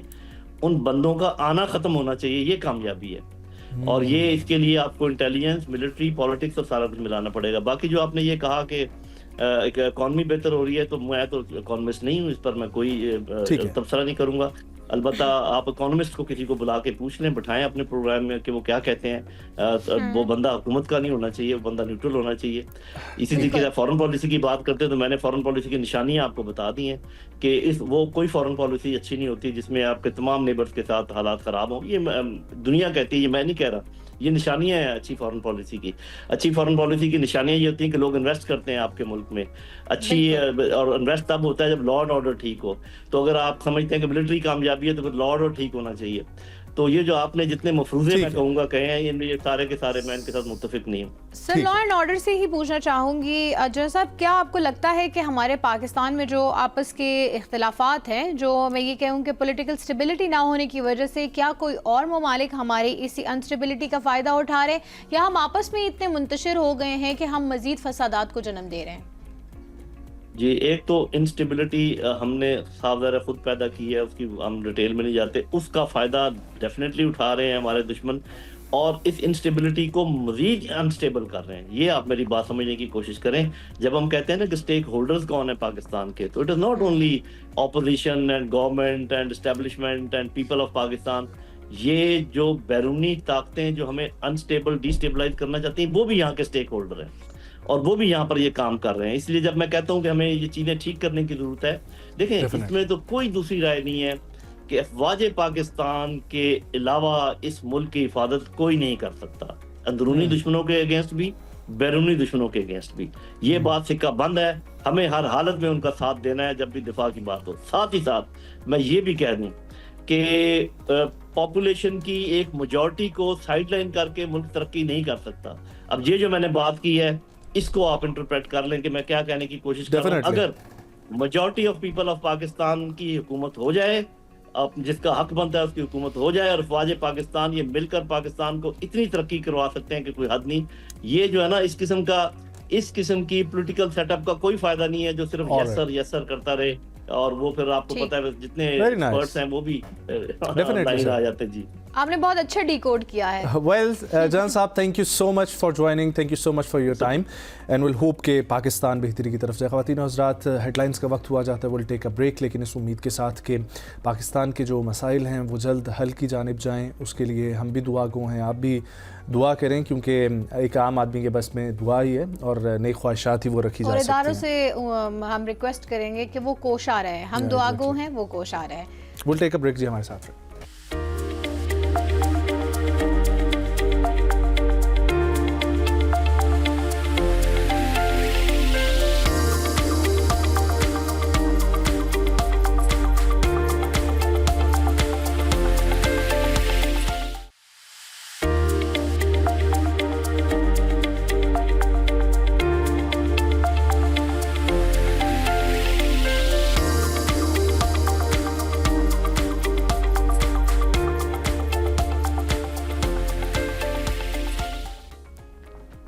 वेलकम बैक ख़वातीन व हज़रात। इस सेगमेंट में आपको पाकिस्तान की ज़रा हम सैर करवाएंगे हमारी बातों से, हमारी गुफ्तगू से। लेकिन क्यों? क्योंकि पाकिस्तान की जो डाइवर्सिटी है, वहाँ पर जहाँ पर अल्लाह ने हमें कल्चर दी है, मौसीकी दी है, रंग दिए हैं, वहीं पर हमारे पास लैंड्सकेप बहुत खूबसूरत मौजूद हैं, और जिसमें पाकिस्तान का नॉर्थन एरिया सबसे ज़्यादा खूबसूरत और कमाल जो है वो दिखाता है। और मैं जिक्र कर रहा हूँ गिलगित बल्तिस्तान की। गिलगित बल्तिस्तान एक ऐसा खूबसूरत इलाका है जहाँ पर पाकिस्तानियों को उस इलाके के बारे में बात पे पता चला, दुनिया को पहले से उसका इदराक था। और आज दिन तक जितना इंटरनेशनल टूरिस्ट पाकिस्तान में विजिट करते हैं, उसकी ये कोशिश होती है कि वो गिलगित बल्तिस्तान का सफ़र करें। वहाँ से और हाँ, अक्सर ऐसे भी हैं जो शुरुआत ही वहाँ से करते हैं पाकिस्तान को देखने की। और वहाँ पर एडवेंचर स्पोर्ट्स बहुत ज़्यादा मौजूद हैं, जो रॉ ब्यूटी वहाँ पर मौजूद है, जो खूबसूरत गिलगित बल्तिस्तान का अपना कल्चर है, जो वहाँ पर बोले जाने वाली ज़बानें हैं, जो वहाँ पर मज़ाहिब, जो अकायद, जो हिस्ट्री है, वो तमाम ऐसी है कि वो आपको अपने जो है शहर में जकड़ लेती है। इसी के ऊपर हम लोग बात करेंगे। मेरे साथ एक ऐसी शख्सियत मौजूद हैं जो अल्पाइन क्लब पाकिस्तान के जनरल सेक्रेटरी भी हैं, ख़ुद माउंटेन है और माउंटेनिंग के लिहाज से, क्लाइंबिंग के लिहाज से और कोपेमाई को फ़रोग़ देने में, सयाहत को फ़रोग़ देने में बहुत किरदार है इनका। मुख्तलिफ़ चैनल्स पे आप इनको देखते रहे होंगे। हमारे साथ मौजूद हैं जी, सदर हैं शिगर टूर ऑपरेटर्स एसोसिएशन और बल्तिस्तान टूर ऑपरेटर एसोसिएशन के, हमारे साथ मौजूद हैं अयाज़ अहमद शिगरी साहब। अस्सलाम वालेकुम शिगरी साहब, खैरियत से हैं आप? Welcome to the program sir. नाम से आपको अंदाज़ा हो चुका होगा, स्कर्दू से थोड़ा सा आगे एक इलाका आता है शिगर, उधर से इनका ताल्लुक है। बहुत ही खूबसूरत इलाका है, अगर आप लोगों ने विज़िट नहीं किया तो जाके ज़रूर विज़िट करें। अयाज साहब खूबसूरत जगह के मालिक हैं, हसीन, और वो आप लोगों का एक खूबसूरत गाना भी है ना कि मोहताज कहाँ पहचान के हैं, नांगा पर्वत भी आप लोगों के पास है, रकापोशी भी है, देवसई के मैदान भी है, सोना उगलते जो है दरिया भी मौजूद है, वो बेसिकली आप लोगों के ही पास है। एग्जैक्टली। तो कैसा महसूस करते हैं being Gilgit Baltistani? Sir thank you very much first of your channel कि इन्होंने हमें मौका दिया कि अपने इलाके के हवाले से बताएं। आपने इतनी तारीफ़ की इस जीबी की, कितने मेरा तो हैं। दिल से रिश्ता है गिलगित बल्तिस्तान से। तो जो मुझे आई वॉज वेरी प्राउड कि हम उस रीजन से ताल्लुक़ रखते हैं, और अल्लाह ताला ने जो ब्यूटी हमें दे दी है स्पेशली गिलगित बल्तिस्तान में और पाकिस्तान के अंदर है, ऑफ कोर्स वो दुनिया में किसी के पास नहीं है।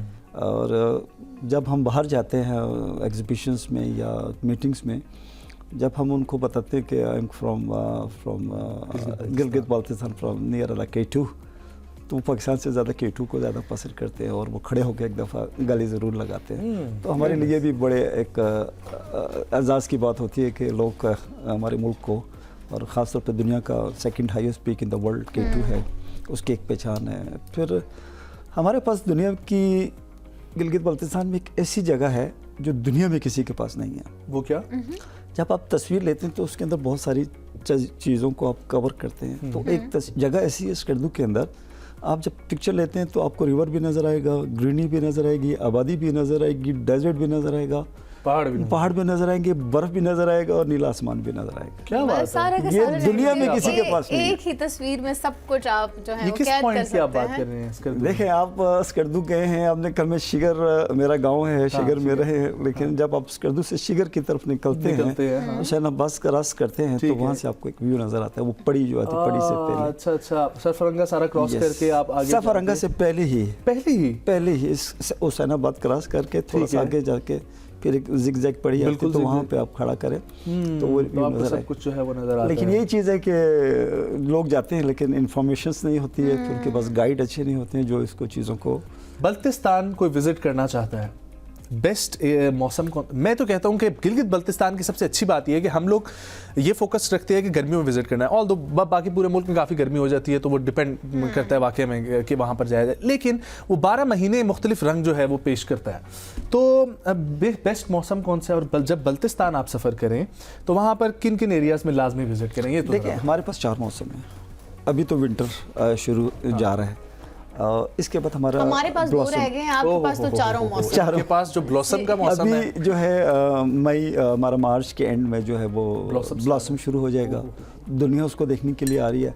पहले जैपनीज आ रहे थे, अभी हमारे पास मलेशिया आ रहे हैं, वियतनाम आ रहा है, सिंगापुर आ रहा है, थाई आ रहा है, ये सारे उसके अंदर आ रहे हैं। हम कौन से मौसम में आए आपके पास, ये बताएं आप। यही तो मैं कहना चाह रहा हूँ कि ये आपके डिपेंड है कि आप कौन से मौसम को एंजॉय करना चाह रहे हैं। ठीक। जब अभी आएंगे मार्च अप्रैल में, मई में, तो आपको फूले हुए फूल नजर आएंगे, वाइट्स और दूसरी चीज़ें। आप फूलों को एंजॉय करने चाह रहे हैं मतलब तो हम अभी ही आए। अभी आए। अगर आप सीज़न में ये होता है कि जून जुलाई में ये कि हमारे पासिस खुल जाते हैं, बर्फ़ जो है पिघल जाती है। फिर हमारे पास दुनिया का second highest plateau in the world जो है बुद्धोसाई प्लेटो है, वो खुल जाता है। वो जो है बेस्ट टाइम इसका जो है वो जुलाई है, एंड ऑफ जुलाई। तो उसके अंदर गॉड गिफ्टेड फ्लावर्स निकल आते हैं कि आप उसके अंदर देखें तो आप हैरान हो जाएंगे। वो खुद बहुत खिलते हैं और हर कलर का आपको वहाँ पे फूल मिलेगा, एक वो होगा। फिर उसके अंदर एक्सपीडिशंस भी आते हैं, टूर्स भी आते हैं। फिर यहाँ की छुट्टियाँ हो जाती हैं, लोग ट्रैकिंग के लिए, टूर्स के लिए और बहुत सारी चीज़ों के लिए आते हैं। फिर आप थोड़ा सा आगे चले जाएं, आप अगस्त और सितंबर के बीच या नवंबर तक, तो आपको ऑटम मिलेगा। वही जो ग्रीनरी आपको नजर आ रही है वो ऑटम में, येलो में मिलेगी आपको। तो उसकी अपनी एक ब्यूटी है। तो उस पर भी बहुत सारे लोग इंटरनेशनल टूरिस्ट आ रहे हैं, डोमेस्टिक भी आ रहे हैं। फिर उसके बाद थोड़ा सा विंटर में चले जाएं तो विंटर का एक अपना ही चार्म है। तो आपकी टूर्स एसोसिएशन जो है ये बेसिकली क्या ट्रिप्स भी अरेंज करती हैं कि सपोज़ यहाँ से कोई ट्रिप्स जाना चाहे उनको आप फैसिलिटेट करते हैं, टूर गाइड्स वगैरह वो भी देते होते हैं, या किस तरह आप लोग ऑपरेट करते हैं? हम 2-3 चीज़ें करते हैं। एक तो हम इंटरनेशनल मार्केट में जाके फॉरेनर्स की क्लाइंट्स को लेके आते हैं कि पाकिस्तान के अंदर, और हम 100% जो इनकम है वो पाकिस्तान को डॉलर की शक्ल में government of GB and government of Pakistan को देते हैं। तो सबसे बड़ा तो वो जब शुगर मिल लगती तो चीनी बाहर जाती है, टेक्सटाइल लगती है, कॉटन बाहर जाता है, लेकिन हम अपना पेपर दिखा के we have K2, we have mountains, we have लॉटर्स, एक वो आता है। फिर इसके बाद हम फिर उनको पैकेजेस देते हैं। फिर डोमेस्टिक को भी हम पैकेज देते हैं कि हम आपको होटल्स, अकोमोडेशन, ट्रांसपोर्ट, फूड्स और एवरीथिंग जो है वो देते हैं। जिस तरह भी आप 2-3 दफ़ा गए, आपको ये चीज़ों का इंफॉर्मेशन नहीं थी, तो बाकायदा उसकी हिस्ट्री डाली जाती है। हमारे पास सिर्फ एडवेंचर टूरिज़्म नहीं, हमारे पास वहाँ पे कल्चर टूरिज़्म भी बहुत है, जिसकी इन्होंने आउट ऑफ पहले जो हम बात कर रहे थे शुगर फूड की, जी शुगर, तो शुगर फूड की एक अपनी हिस्ट्री है। उसके अंदर राजा रहे, उनके फैमिलीज रही, उन्होंने उस एरियो में रूल किया। इसी तरह स्कर्दू में भी फूड है, शिगर में है, खपलू में है, खरमंग में है, हुंजा में है, आपके हर जगह पे है। तो ये कुछ चीज़ें जो हैं वो ज़रा टूरिस्ट पॉइंट ऑफ व्यू से सोशल मीडिया में आके फेमस हो चुकी है। लेकिन अभी हमारे पास बहुत सारा मटेरियल ऐसा पड़ा है जो अभी तक अनएक्सप्लोर पड़ा है। आप बताएं ना, अनएक्सप्लोर्ड एरियाज के बारे में बताएं। अगर हम देखें नहीं भी जा सके, बहुत सारे ऐसे लोग देख रहे होते हैं जो एडवेंचर के शौकीन होते हैं, जा रहे होंगे, प्लान होगा कुछ ताकि वो जगह मस्ट विजिट करें। तो आप बताएं ऐसी जगहों के बारे में जो नहीं सुनी हुई आज दिन तक। हमने देवसाई का हमने भी जिक्र सुना, शिगर, सरफरंगा डेजर्ट, मोटी-मोटी, हाँ, सबको शंग्रीला, पता है। अपर कचूरा, ये सब सुना हुआ, सब देखा हुआ, लेकिन ऐसे स्पॉट्स जो जाने जैसे वाले अभी हैं, आपने तस्वीर के लिए स्पॉट बताया, ऐसे स्पॉट्स बताएं जो अभी तक जो है किसी को पता ना हो। unexplored देखिए, अभी areas। दो चीज़ें, एक जो टूरिस्ट जहाँ पे जो नॉर्मली टूरिस्ट आता है, वो एक क्या नाम है, एक रेट बन गया कि ये पॉइंट्स देखने हैं, और कुछ टूरिस्ट ऐसे आते हैं जो अकेले आते हैं और हमसे रब्ता करते हैं, सर हमें गाड़ी दे दे, हमने ये जगह जाके जस्ट टच करने हैं। लेकिन जब आप उस एरिया में आए, उस जगह पे आप जाएं फैमिली के साथ, you spend to the some time in the lakes, और आपका जो यहाँ पे आप शहर से जब काम करके निकलते हैं तो वो आपकी जो फीलिंग है, वो जो टायर्ड होती है, वो सारी थकावट जो है वहाँ पे निकल जाती है। सही बात है। तो उसके अलावा जो अभी जगह हैं, अभी देखें बशो भी हमारा बड़ा फेमस हो चुका है, बशो वैली। बशो वैली, हाँ। ठीक है। ये कुछ रिसेंटली हमने ओपन ही कराया, मेरा था और मेरे दोस्त हैं उस इलाके के, मैंने थे, हम उस एरिया में जाते थे, तो बशो वैली बिल्कुल। पिक्चर्स बनाते थे, लोग पूछते किधर हैं, तो आप जब उधर जाएं तो आप स्विट्जरलैंड को भूल जाएंगे, अच्छा, इतनी ब्यूटी उसके अंदर है। माशाल्लाह। और ये बशो किधर है? ये स्कर्दू से वापस आप जाएं, गिलगित स्कर्दू रोड पे थोड़ा सा कचूरा से आगे जाएं तो आधे पौने घंटे की ड्राइव है। ठीक फिर ऊपर वहाँ से ऑफ जीप में आप जाएं, ऊपर अपनी गाड़ी लेके ना जाएं, वहाँ खड़ा करें, वहाँ जीपें खड़ी होती हैं, आप ऊपर जाएं, ठीक है। उसको एंजॉय करें, एक वो है। अभी एक और हमारा रोंदू में एक बहुत अच्छा है, बिलामिक, आप वो देखें तो हैरान हो जाएंगे। अच्छा। लेकिन मेरी सबसे आपके चैनल के थ्रू ये गुजारिश है कि यार जाएं, लेकिन उस जगहों को जब आप पानी की बोतलें लेके जाते, खाने पीने की चीज़ें लेके जाते हैं, खुदारा वो चीज़ें अपने साथ जो एम्प्टी होती हैं शॉपर्स, उसको वापस लेके आए। तो Basho is the fantastic and beautiful place in the world के अंदर है, उसको देखें। फिर शिगर में चले जाएं, वहाँ पे नई आबशारें हमने एक्सप्लोर करे हैं। अच्छा। और हेल्थ टूरिज्म का मैं अक्सर कहता हूँ कि शिगर के अंदर स्प्रिंग हॉट वाटर है। हाँ। यहाँ पे अक्सर ख़वातीन को जोड़ों का दर्द होता है चलने का, तो this is good for health tourism. आप उसमें कुछ पैकेज ले लें, कुछ दिन वहाँ रहें, उस पानी में बैठें, तो वो बड़ा अच्छा है। फिर जो एडवेंचर टूरिज्म की जो बात कर रहे थे हम, जो अनएक्सप्लोर पड़े, वी हैव दुनिया में 14 पीक्स हैं अबव 8000, जिसमें से 5 हमारे पास है, कीटू, ब्रॉड पीक, अशबरू 2 एंड नंगा पर्वत। इसके अलावा हमारे पास 121 पहाड़ वो है जो 7000 से बुलंद है। ओके। अभी वो अनएक्सप्लोर पड़े हुए हैं, और 6000 के तो वो पहाड़ हैं जो अनएक्सप्लोर, अननेम, अनक्लाइम्स पड़े हुए हैं। सही बात, जिसको अभी तक हमारी सर्वे, आप जिस तरीके से पहाड़ों के बारे में बता रहे हैं, बहुत सारे लोगों को ये भी नहीं पता होता, और मेरी कोशिश होती है कि जो भी मेरे साथ गिलगित ट्रैवल करे उसको मैं लाजमी उस पॉइंट पे, आपको पता होगा गिलगित से पहले 0 पॉइंट से पहले वो जो पॉइंट आता है जहां पर दुनिया के 3 बड़े पहाड़ी सिलसिले आके जुड़ते हैं, एक तरफ हिंदू कश, हिमालय और कराकोरम, एक पहाड़ उनका है, और फिर उनके आगे सिलसिले जो है वो निकल रहे हैं। तो ऐसी नो डाउट बड़ी चीज़ें जो है वो मौजूद हैं। इस लिहाज से ज़रा सर बात करते हैं आपकी ज़ुबान के हवाले से, ठीक है, कल्चरल वैल्यूज, कल्चर के हवाले से, खुराक के हवाले से ज़रा हमें बताएंगे। क्योंकि फॉरेनर्स को हमने जितने भी व्लॉग्स बनाते हुए देखा है, एवरीवन लव्स देयर फूड। आप जो भी आता है वो मसाले ज़ीरो होते हैं, जी, खानों का दीवाना होके रह जाता है। सो आपकी स्पेशलिटी हमें बताएं। अच्छा, मैं आपको बता दूं स्पेशली बल्तिस्तान के हवाले से, क्योंकि गिलगित बल्तिस्तान के अंदर 3 डिवीज़न है, तो मैं बल्तिस्तान से मेरा ताल्लुक़ है। तो बल्तिस्तान के अंदर बल्ती बोली जाती है, ठीक है, और किताबों में आप देख लें, पढ़ें, अदब बल्तिस्तान मशहूर है। ठीक। अच्छा। आप बात करते हैं, उठने का भी अदाब है, बैठने का भी अदाब है, खाने के भी अदाब है, बुज़ुर्ग कहाँ बैठेंगे। अगर आप किसी रूम में गए हैं, सबसे पहले बुज़ुर्ग, फिर एज वाइज वो खुद ब खुद ऑटोमेटिकली रिवर्स, अगर वो पहले बैठ गए तो वो फिर रिवर्स होते हुए बड़ों को स्पेस देता हुआ, जब तक बुज़ुर्ग खाना नहीं खाता है वो किसी दावत में, तो उधर नहीं होता है। और यहाँ तो शादियों में देखते हैं, वो बारात आ गई, खाना खुल गया तो भाग जाते हैं सारे, जब तक वहाँ पे दूल्हा, जब तक खाना, हमारे यहाँ भी ऐसे होता है, जब तक बड़ा कमरे में मौजूद नहीं, उनकी तरफ दूल्हा नहीं खाना खाता, जब दूल्हा जब तक स्टार्ट नहीं करता तब तक आपका खाना भी, ये दूल्हे को इज्जत दो, दूल्हे, क्योंकि वो उस समय चीफ एग्जीक्यूटिव होता है। सही बात है, क्योंकि उसका, और हमारे यहाँ दूल्हे बेचारा सबसे एंड पे खाना खा रहा होता है, बाज़ औक़ात तो बेचारे खा भी नहीं पाता। तो कहने का मकसद वहाँ पे रिस्पेक्ट एक कल्चर वाइज ये है। फिर हमारे उसमें बल्ती लैंग्वेज में बोलने का, छोटे का, बड़े का, एक बड़ा हर के लिए एक अलग लफ्ज़ खुलूस से बोला जाता है। फूड की जो बात की ना, हमारे पास कहते हैं जी, हमारे बुजुर्ग कहते थे 120 हमारी डिशें थी, जो कम हो के मेरे ख्याल 25 डिशें तक रह गई हैं, महदूद रह गई हैं। और अभी जो हमारी जितनी भी फूड है उसमें स्पाइसी नहीं होता है। अच्छा, मसाले नहीं होते, बिल्कुल मसाला होता है नहीं होता है। ये अभी जब से KKH बना तब से हमारे पास इधर चावल आना शुरू हो गया। उससे पहले हम चावल भी नहीं खाते थे चावल ही नहीं खाते थे। चावल काश नहीं होते ना वहाँ पे। चावल कैसे नहीं खाते थे? चावल तो हम लोकल हमारी अपनी प्रोडक्ट थी। हमारा क्या नाम है, जौ का आटा होता था।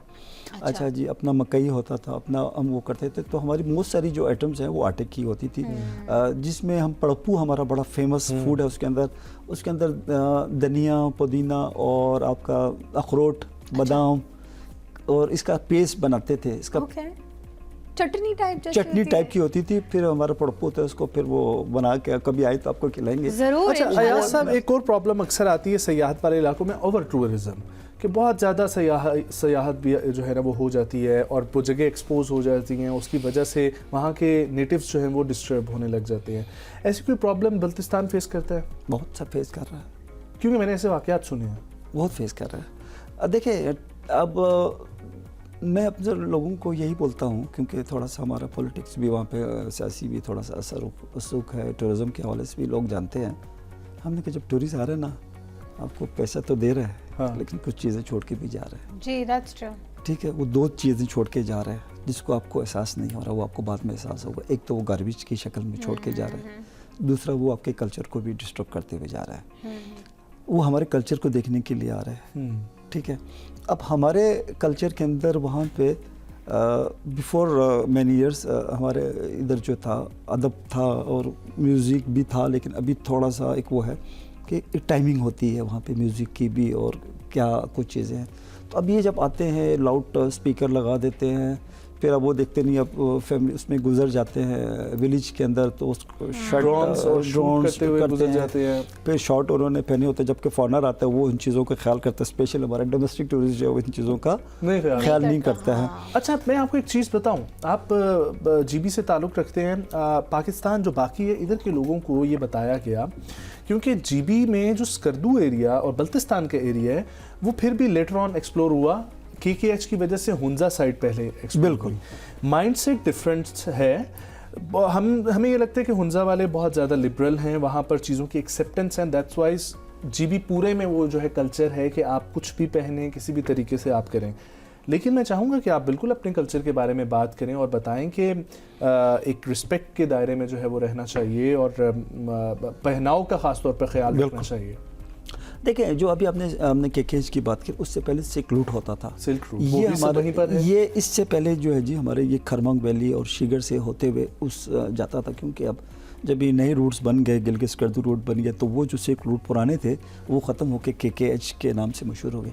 मेरी हिसाब से गुजारिश यही है, जिस तरह समझते हैं कि जी हुंजा बड़ा लिबरल है, इसमें कोई शक नहीं, लेकिन उनकी भी एक लिमिट है, हर चीज़ का है। ये नहीं कि जी आप जाएँ, आप अगर वो जाके पिछले दिनों आपने देखा कि उनकी ख़वातीन के साथ पिक्चर बनाई गई, तो अगर मैं भी जाके किसी यहाँ पे इस्लामाबाद में या पंजाब के किसी मोहल्ले में जाके किसी खातून के साथ पिक्चर बना लूँ तो मेरी कुटाई करेंगे, कहेंगे यार वो किधर गई। तो ये हमें देखना चाहिए, एहतराम करना चाहिए। अपने नॉर्म्स होते हैं तो आपको उनका एहतराम ज़रूरी है। अब जब किसी के घर में भी जाते हैं तो जाहिर है आपका एहतराम करना बनता है। वो आपको मेहमान नवाजी ज़रूर करते हैं, लेकिन एहतराम आपको भी करना चाहिए, तो वो भी आप लोगों का घर ही है। मैं ये पूछना चाहूँगी कि अब जैसे आप एक्सप्लोर करके लोग आ रहे हैं, एक्सप्लोर कर रहे हैं, एक तो ये है कि ख़वातीन के लिए आपने कुछ ट्रिप्स बताए हैं कि आपने ट्रिप्स मुतारफ़ कराए हैं। 15 फरवरी को आप कोई मुशपुरी टॉप पे भी इवन हाइकिंग करा रहे हैं, तो इस तरह के अपने ट्रिप्स के बारे में बताएं ताकि लोग जो जाना चाहते हैं इस तरह टूर्स के साथ, क्योंकि अकेले जाना भी एक होता है, हम सब ने एक बार ट्रैवल किया है, बट वो आई थिंक ट्रिप में जाना होता है, उसमें आपको और लोगों की भी बहुत सारी स्टोरीज पता चलती है। सो ऐसे कोई टूर्स, ऐसे कोई ट्रिप्स जो आप मुतारिफ अभी रिसेंटली हमारा 15 फरवरी को मुशपुरी पे हमारा स्नो हाइक जा रहा है। ये 15वां इवेंट होने जा रहा है। 15 साल से हम इसको ऑर्गेनाइज कर रहे थे और बीच में कोविड की वजह से ये 3-4 साल हमारा बंद रहा और आफ्टर कोविड के बाद ये हमारा पहला जा रहा है। अगर जो ज्वाइन करना चाहते हैं वो हमारे स्पोर्ट्स कम्प्लेक्स में आ जाएं, हमारा उधर ऑफिस है अल्पाइन इस्लामाबाद स्पोर्ट्स कम्प्लेक्स में, वहाँ पे आके अपनी रजिस्ट्रेशन करा लें। उसकी थोड़ी सी फीस है, उसके अंदर इंक्लूडिंग ट्रांसपोर्ट और फूड्स और प्लस सर्टिफिकेट और मौका मिलेगा आपको कुछ माउंटेनियर से भी मिलने का, जो they are the climb in the above 8000 meters. Okay. तो उनको भी हम इनवाइट करें, उनके साथ बैठेंगे, उनकी भी कहानी सुनेंगे और उधर आ जाएं। और इसके साथ ही इस साल 2000 लास्ट ईयर हमने अल्पाइन क्लब ऑफ पाकिस्तान की एक गोल्डन जुबली मनाई गई थी, 15 एनिवर्सरी। तो उसके अंदर हमने पूरे पाकिस्तान से बलूचिस्तान, सिंध, पंजाब, KPK, GB, इस्लामाबाद और GB के अंदर से हमने ख़वातीन का एक एक्सपीडिशन बनाया था, जिसमें 10 बच्चियाँ थी जिनको हम लेके बड़ी लाख पीक पे गए थे, जिन्होंने क्लाइंब किया 5400 मीटर्स को। ओके। और पाकिस्तान की हिस्ट्री में ये पहली दफ़ा हुआ है और अल्पाइन क्लब में पहली दफ़ा। नॉर्मल जो है आम घर के लोग जो होते हैं, आम लोग जो होते हैं, उन्होंने क्लाइंब किया, जो पहले इससे पहले माउंटेन पे ना क्लाइंब नहीं, माउंटेन पे थे, Okay. लेकिन उसमें से हमने सिलेक्शन की कि हु इज़ द फिट और सारी चीज़ों को भी देखा जाता है। मतलब मैं तो उस कैटेगरी में फिर ना ही आई, मैं यही समझू कि मैं तो ना क्लाइंब कर सकूंगी। नहीं, ज़रूरी नहीं है कि आप क्लाइंब करें। क्लाइंब करने का मतलब ये होता है कि आप अटेम्प्ट कर सकती हैं। सबमिट होना थोड़ा मुश्किल हो जाता है, फिटनेस हो। मीटर 2 मीटर ही कर सकी, लेकिन ये कि आप मीडिया कवरेज एक्सपीडिशंस में भी हमारे पास, लेकिन ऐसे ही तो है ना जो नॉर्मल लोग भी कर सकते हैं। जिस तरीके से शमशाल पास है कि मैंने सुना है कि शमशाल पास आप थोड़ी बहुत प्रैक्टिस के साथ जो है वो कर सकते हैं, तो इस तरीके से भी बहुत सारे इसी तरह हमारे पास बहुत सारे जो छोटे जो ट्रैक्स पीक्स हैं, उसमें जो नए भी आना चाहते हैं हम उन लोगों को भी लेके जा रहे हैं। और उनको बेसिकली फिर हम 2-3 दिन का ट्रैक करते हैं, फिर उसमें ट्रेनिंग दी जाती है, how to climb, how to the trekking करने के भी कुछ रूल होते हैं, उनके शूज़ अलग होते हैं, उनके इक्विपमेंट्स अलग होता है। अब इसके अंदर जो है ना, आप अगर 5000 में जा रहे हो, उसके इक्विपमेंट्स अलग है, 6000 का अलग, 7 यार साहब ये बताएं, सुनने में आ रहा है कोई रोड बन रही है जो नीलम वैली को अटैच कर रही है थ्रू दियोसई से होते हुए स्कर्दू तरफ से, इसमें कितनी हकीकत, कितनी सच्चाई है और इससे फ़ायदा कितना होगा? अगर तो वो बन जाती है जी, अगर दुआ करें, हमारी तो कोशिश यही है कि देखें टूरिस्ट के लिए ईजी एक्सेस चाहिए, बिल्कुल चाहिए। और ये बात हम काफ़ी अरसे से मैं कर रहा हूँ। अभी I been in China 2014 last time, I been in many time in China. तो हमने कहा जी चाइना जो बहुत बड़ी विंडो एक है हमारे लिए, हमें यूरोप हम भूल जाएंगे कि उनके पास जो आबादी है, उनके जो टूरिस्ट हैं, हमारे पास उस दौर में 90,000 टूरिस्ट जो है हमारे चाइना बॉर्डर पे आता था और वहाँ से वापस चला जाता है। अगर हम उसको ही पाकिस्तान में इंटर और एक्सेस दे दें सिर्फ GB के अंदर ही, तो आपके पास स्कर्दू के अंदर क्या, पूरे GB के अंदर आपके पास होटल्स कम हो जाएंगे बैठने के लिए। फिर हमने फ़्लाइट्स की बात की, हमने कहा जी दुबई टू इस्लामाबाद फ़्लाइट होनी चाहिए। अभी देखिए लाहौर से आ रही है, कराची से फ़्लाइटें आ रही है, जब इजी एक्सेस होगी और ये जब रोड हमारा अल्लाह करे कंप्लीट हो जाए और इस पर इम्प्लीमेंट भी हो जाए, काम भी शुरू है, तो टूरिस्ट के लिए बड़ा इजी हो जाएगा कि आप सुबह निकले और 8 बजे निकले तो शाम को आप आराम से उधर पहुँच जाएंगे। तो कश्मीर आप देखते हुए और वहाँ पे चले जाएंगे, और सेफ़ भी है और इजी भी है। तो बहुत सारी चीज़ें जो हैं। चलें, नेक ख्वाहिशात के साथ हम अपना सेगमेंट जो है वो ख़त्म करते हैं। बहुत शुक्रिया या सब आपका आने के लिए, ढेरों दुआएं गिलगित बल्तिस्तान के लिए कि पाकिस्तान जो है वो इसी तरीके से आगे बढ़ता है। और आप लोगों से ये रिक्वेस्ट है कि अगर आप सयाहत के लिए जाएं, सिर्फ गिलगित बल्तिस्तान की यहाँ बात नहीं हो रही, आप जहाँ पे भी जाएं अपना गंद और कूड़ा क्रिकेट जो है वो, भले आप पाकिस्तान से बाहर जाएं जी, वो एटलीस्ट हम घर में भी अगर अपने बाग में जाते हैं तो पानी की बोतल अगर साथ लेके जाते हैं तो ऐसी थोड़ी फेंक के आ जाते हैं। चिप्स अगर वहाँ खा के आते हैं तो ऐसी हरकतें होती हैं कि खुद रख खाते हैं कि अम्मा उठा लेंगी। गलत हरकत है ना, अम्मा उठा लेंगी या बेगम तो ये मुल्क भी हमारा ही है, हम सबका ही है और हमने ही इसे साफ रखना है। कोई बाहर से आके मलिक सफाई नहीं करके जाएगा। मुझे इस पे एक बात आती है याद, अली जफर का एक चीज़ थी, उन्होंने कोट की थी कि उन्होंने किसी बाहर मुल्क में अपनी गाड़ी से बाहर कोई चीज़ फेंक दी थी, तो एक खातून उनके पास आई और उसने आके ये नहीं बोला कि this is my city, this is my country, she asked this is my planet. तो उनको ये एहसास करना होगा कि सारा जो है ना वो ज़मीन हमारे लिए, हम ही इसके मुहाफ़िज़ है। ब्रेक लेते हैं, वापस आएंगे, हमारे साथ रहेंगे।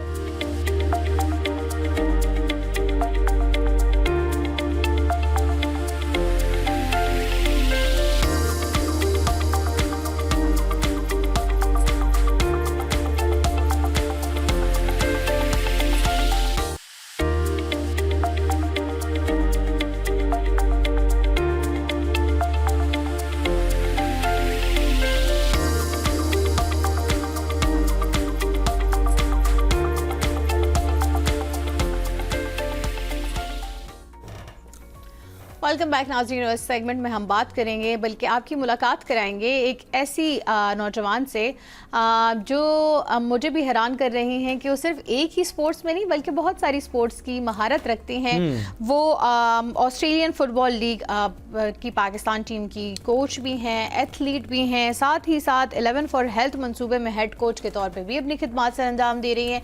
इसके अलावा वो एक स्पोर्ट्स टीचर भी हैं। बहुत सारे क्लब्स और बहुत सारे जगहों पर जाके उनको डिफरेंट स्पोर्ट्स, सिर्फ एक फुटबॉल नहीं, वो बास्केटबॉल हो जाए या इस तरह की डिफरेंट और स्पोर्ट्स हो जाए, उनकी कोचिंग भी करती है। So how does she manage that, और वो कैसे इतना सब कुछ कर लेती हैं? ये तो भाई उन्हीं से जानते हैं, उन्हीं से जानते हैं। आपकी मुलाकात कराते हैं हमारे साथ चमन मुश्ताक। अस्सलाम वालेकुम चमन। वालेकुम अस्सलाम।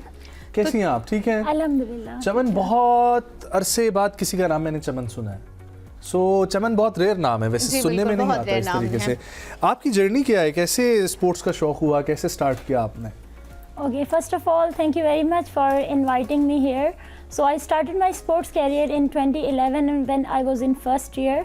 So इससे पहले मैं कोई स्पोर्ट्स नहीं किया मैट्रिक तक, बस साइकिलिंग करती थी बचपन से। तो एक दिन मैंने देखा ग्राउंड में एक कोच हैं, वो कोच आए हुए हैं और क्रिकेट हो रही है, और then I join that training. उसके बाद फिर मैं ग्राउंड की हो गई, तो मैं क्लास से भी छोड़ती थी, बस वहीं से मैं ग्राउंड की हो गई। और मैंने I started my career with cricket. So मैंने पीसीबी का लेवल 1 जो है एम्पायरिंग कोर्स भी किया हुआ है। और अल्हम्दुलिल्लाह। अच्छा, तो कौन कौन सी स्पोर्ट्स वैसे आप खेल लेती हैं और सिखा लेती हैं? मैंने नेशनल लेवल पे कोई 20 से 25 स्पोर्ट्स किए हुए हैं, क्योंकि sports is my passion. Like I am crazy for all the types of sports and games. तो इसीलिए इस्लामाबाद में कहीं भी कोई इवेंट होता था मैं पहुंच जाती थी, और दोस्तों को बताना और सबको बताना। लेकिन क्या पता चला कि सबसे ज्यादा नीश कौन सी है, कोर क्या है? मैं कोई भी स्पोर्ट्स खेलती हूँ ना, लाइक वो मैं अपने दिल के साथ, जज्बे के साथ खेलती हूँ। तो मैं हर स्पोर्ट्स को बहुत एंजॉय किया, लेकिन मैं ज़्यादा फोकस कर रही हूँ ऑस्ट्रेलियन फ़ुटबॉल पे। ऑस्ट्रेलियन फ़ुटबॉल मैंने 2017 से शुरू की थी। I was the part of Pakistan national team, जो फर्स्ट पाकिस्तान की पहली वुमेन टीम गई थी ऑस्ट्रेलिया, मैं उसका पार्ट थी 2017 में। तो बेसिकली आप उसी में महारत। ऑस्ट्रेलियन फुटबॉल उसके हवाले से प्लीज बताइएगा, क्योंकि यहाँ पर लोगों को उसके बारे में नहीं पता। इट्स नॉट द फुटबॉल, और उसकी थोड़ी सी हिस्ट्री, जो आपके साहब है, जो आपके हेड कोच हैं, ठीक है, मुझे उनका नाम जहन में नहीं आ रहा, लेकिन उनकी बड़ी कोशिशें हैं इसमें, सारी ज़िंदगी उन्होंने इस फुटी को दे दी है, ठीक है। और मुझे पता है कि ऑस्ट्रेलियन हाई कमीशन आप लोगों को सपोर्ट करता है इसमें, इस गेम में। तो ज़रा बताइएगा इस गेम के हवाले से। ओके, सबसे पहले मैं ये बता देती हूँ, 2014 से पाकिस्तान में है। हमारी बॉयज़ की टीम गई थी इंटरनेशनल लेवल पे, लेकिन 2017 में फिर पहली दफ़ा पाकिस्तान की वुमेन टीम ने पार्टिसिपेट किया ऑस्ट्रेलिया वर्ल्ड कप में। ये 3 साल बाद वर्ल्ड कप होता है। 2020 में कोविड की वजह से ये वर्ल्ड कप मनसूख हो गया था। तो उसके बाद हम लोगों की वुमेन टीम ने एशियन चैम्पियनशिप थाईलैंड में 2022 में बॉयज़ ने और 23 में गर्ल्स ने पार्टिसिपेट किया, जिसमें हमने थाईलैंड को बीट किया और मैचेस ड्रॉ भी किए। तो ऑजी रूल फुटबॉल जो है ये ऑस्ट्रेलिया की गेम है, और ये डिफरेंट गेमों का मजमुआ है, जिसमें हम बास्केटबॉल, फुटबॉल, कबड्डी और इस तरह की सारी चीज़ें मिक्सचर है डिफरेंट गेमों का। क्योंकि उसमें हम टैकल भी कर सकते हैं, किक भी कर सकते हैं, हैंड बॉल भी कर सकते हैं। ये स्टार्ट कैसे होती है गेम, और गोल टारगेट क्या होता है? ऐसे स्टार्ट होती है कि एम्पायर जो है वो दो जो सबसे टॉल मैन होते हैं आपस में जैसे in front of each other खड़े होते हैं। तो एम्पायर बॉल को या तो ज़मीन पे उछालता है या ऊपर उछालता है, ज़मीन पे मारता है, बॉल ऊपर जाता है तो दोनों रग में उसको फिर अपने पार्टनर की तरफ जो है वो पुश करते हैं, तो गेम स्टार्ट हो जाती है। तो मतलब इसमें कोई हैंड नहीं होता, इसमें कुछ नहीं होता? इसमें किसी को पुश करना, बम्प करना, ये सब कुछ अलाउ है। ये बहुत हार्ड गेम है। Exactly, it's like a rugby. Okay, आप धक्के मार सकते हैं, पकड़ के आप टैकल करके गिरा सकते हो, टैकल कर सकते हो। आप विदाउट बॉल किसी को होल्ड नहीं कर सकते। Like I can not pull anyone's shirt without if he is or she not holding the ball. सही। तो ये खवातीन की अलग टीम्स होती हैं और मेन की अलग टीम्स होती हैं? जी जी बिल्कुल। अभी हमारे जो है हमारे डिफरेंट क्लब्स बन गए हैं। इस साल हम लोगों ने ऑस्ट्रेलिया में हमारे क्लब्स के डिफरेंट नाम गए हैं। हमारे 4-5 क्लब बन चुके हैं पाकिस्तान में। डिफरेंट जो ऑस्ट्रेलिया में रजिस्टर हो चुके हैं। हाँ। और क्योंकि ऑस्ट्रेलिया वाले कहते हैं कि क्लब्स होने चाहिए, क्योंकि वहाँ पे भी क्लब्स ही हैं ऑस्ट्रेलियन फुटबॉल के। ठीक।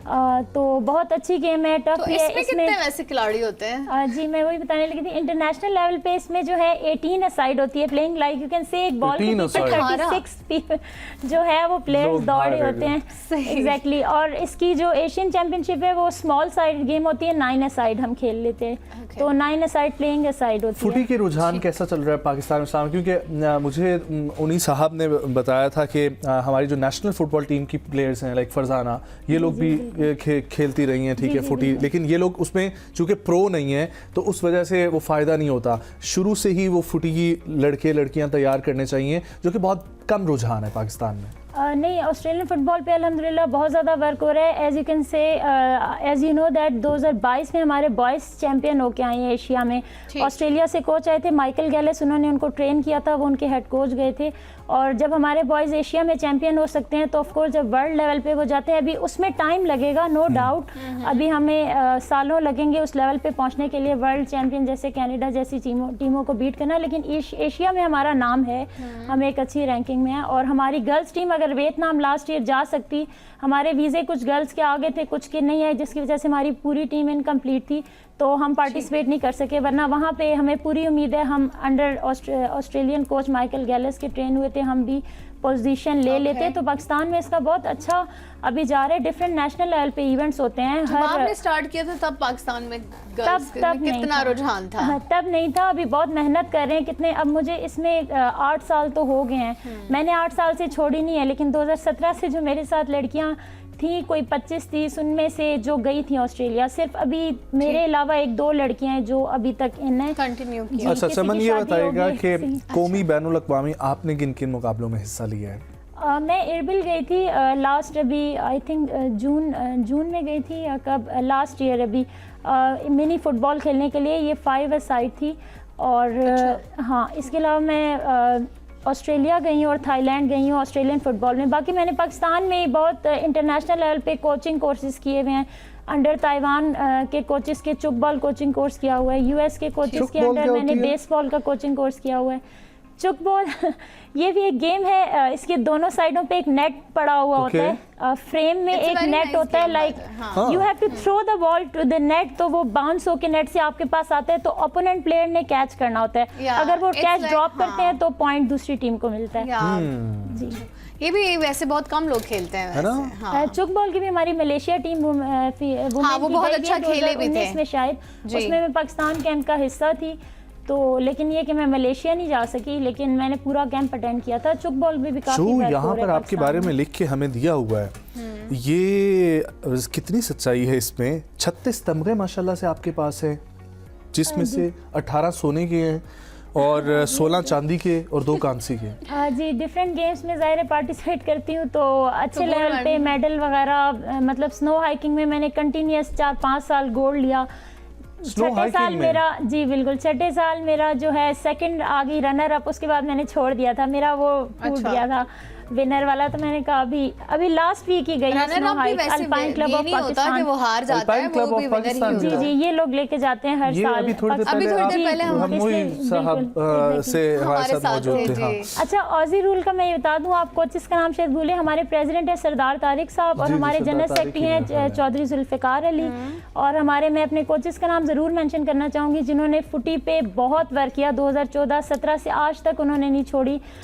उनके नामों में सर शफकतुल्लाह खान, सर इरफान खान हमारे वुमेन डायरेक्टर भी हैं, और हमारे सर इरफान भट्टी।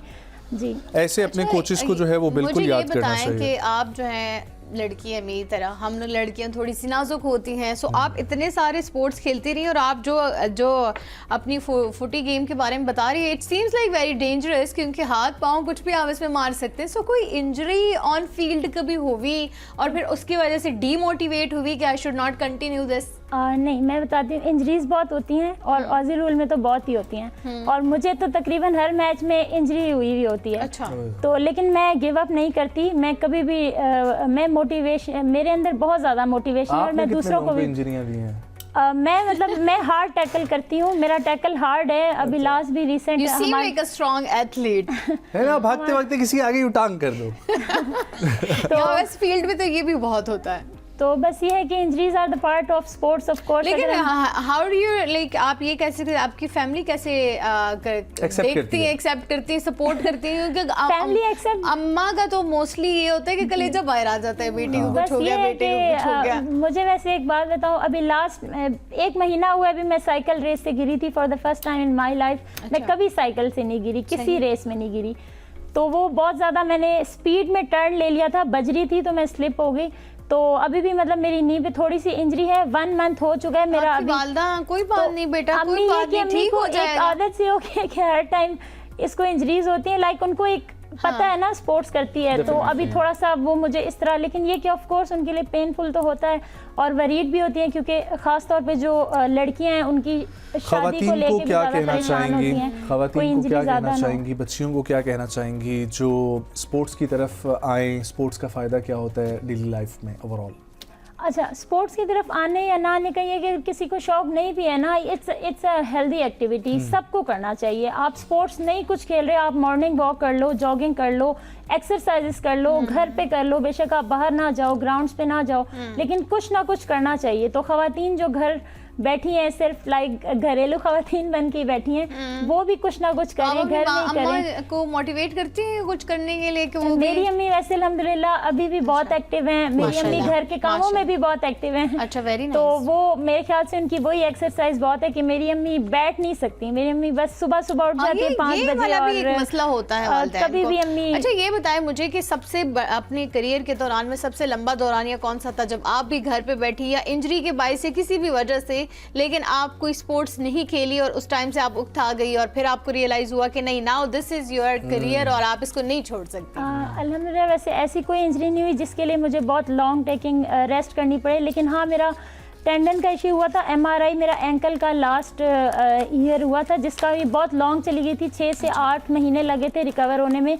लेकिन ये कि मैं घर नहीं बैठी, उसमें भी डांट मुझे पड़ती थी कि इंजरी में भी घर काम जॉब सब कुछ मेरा एज इट इज चल रहा था। नहीं करना चाहिए, हम भी आपको यही कहेंगे कि सवेयर इंजरी हो जाए, आपको ज्यादा देर बैठना पड़ जाए, उससे बेहतर नहीं है कि आप थोड़ा वेट कर लें। मुझे इस बात पे खफा भी होते हैं, लेकिन क्या करें, दिल नहीं मानता। नहीं, जब गेम हो रही हो मैं नहीं बैठ सकती। ये बात दिल नहीं मानता ना, होता है। अच्छा, डाइट के हवाले से भी जरा बताएं अपनी, क्योंकि एथलीट्स को तो अपनी डाइट बहुत स्ट्रिक्ट रखनी पड़ती है अकॉर्डिंग टू। डाइट के हवाले से मैं सच्ची अगर बताऊं तो मैं बिल्कुल अपना ख्याल नहीं रखती। डाइट के हवाले से मेरे कोचेस तो बहुत डांटते हैं कि पानी मैं बिल्कुल भी नहीं पीती। अच्छा। जो सबसे ज़रूरी है, मुझे पता भी है, लेकिन मैं लॉन्गर रन में तो आपको बहुत नुकसान दे सकता है। हाँ, मसाइल हो सकते हैं। लेकिन ये कि बस मुझे क्योंकि अभी तो जवानी होती है, लेकिन एथलीट को बहुत स्टेमिना चाहिए होता है, बहुत एनर्जी चाहिए होती है और उसका ख्याल हमने तो जिसका देखा है वो हम आगे तो कोचिंग में बता देते हैं, लेकिन खुद मैं ऑनेस्टली फॉलो नहीं करती इस तरह से। हाँ, ऑफ कोर्स मैं कोचिंग करती हूं तो मुला फजीहत जो दूसरों को नसीहत, वही वाली सीन है आपका कि आप खुद नहीं करती हैं। डाइट का मैं ख्याल नहीं रखती, लेकिन यूजुअली वैसे ये है कि जब हमारी ट्रेनिंग्स वगैरह होती हैं, ऑफ कोर्स ग्राउंड्स वगैरह में,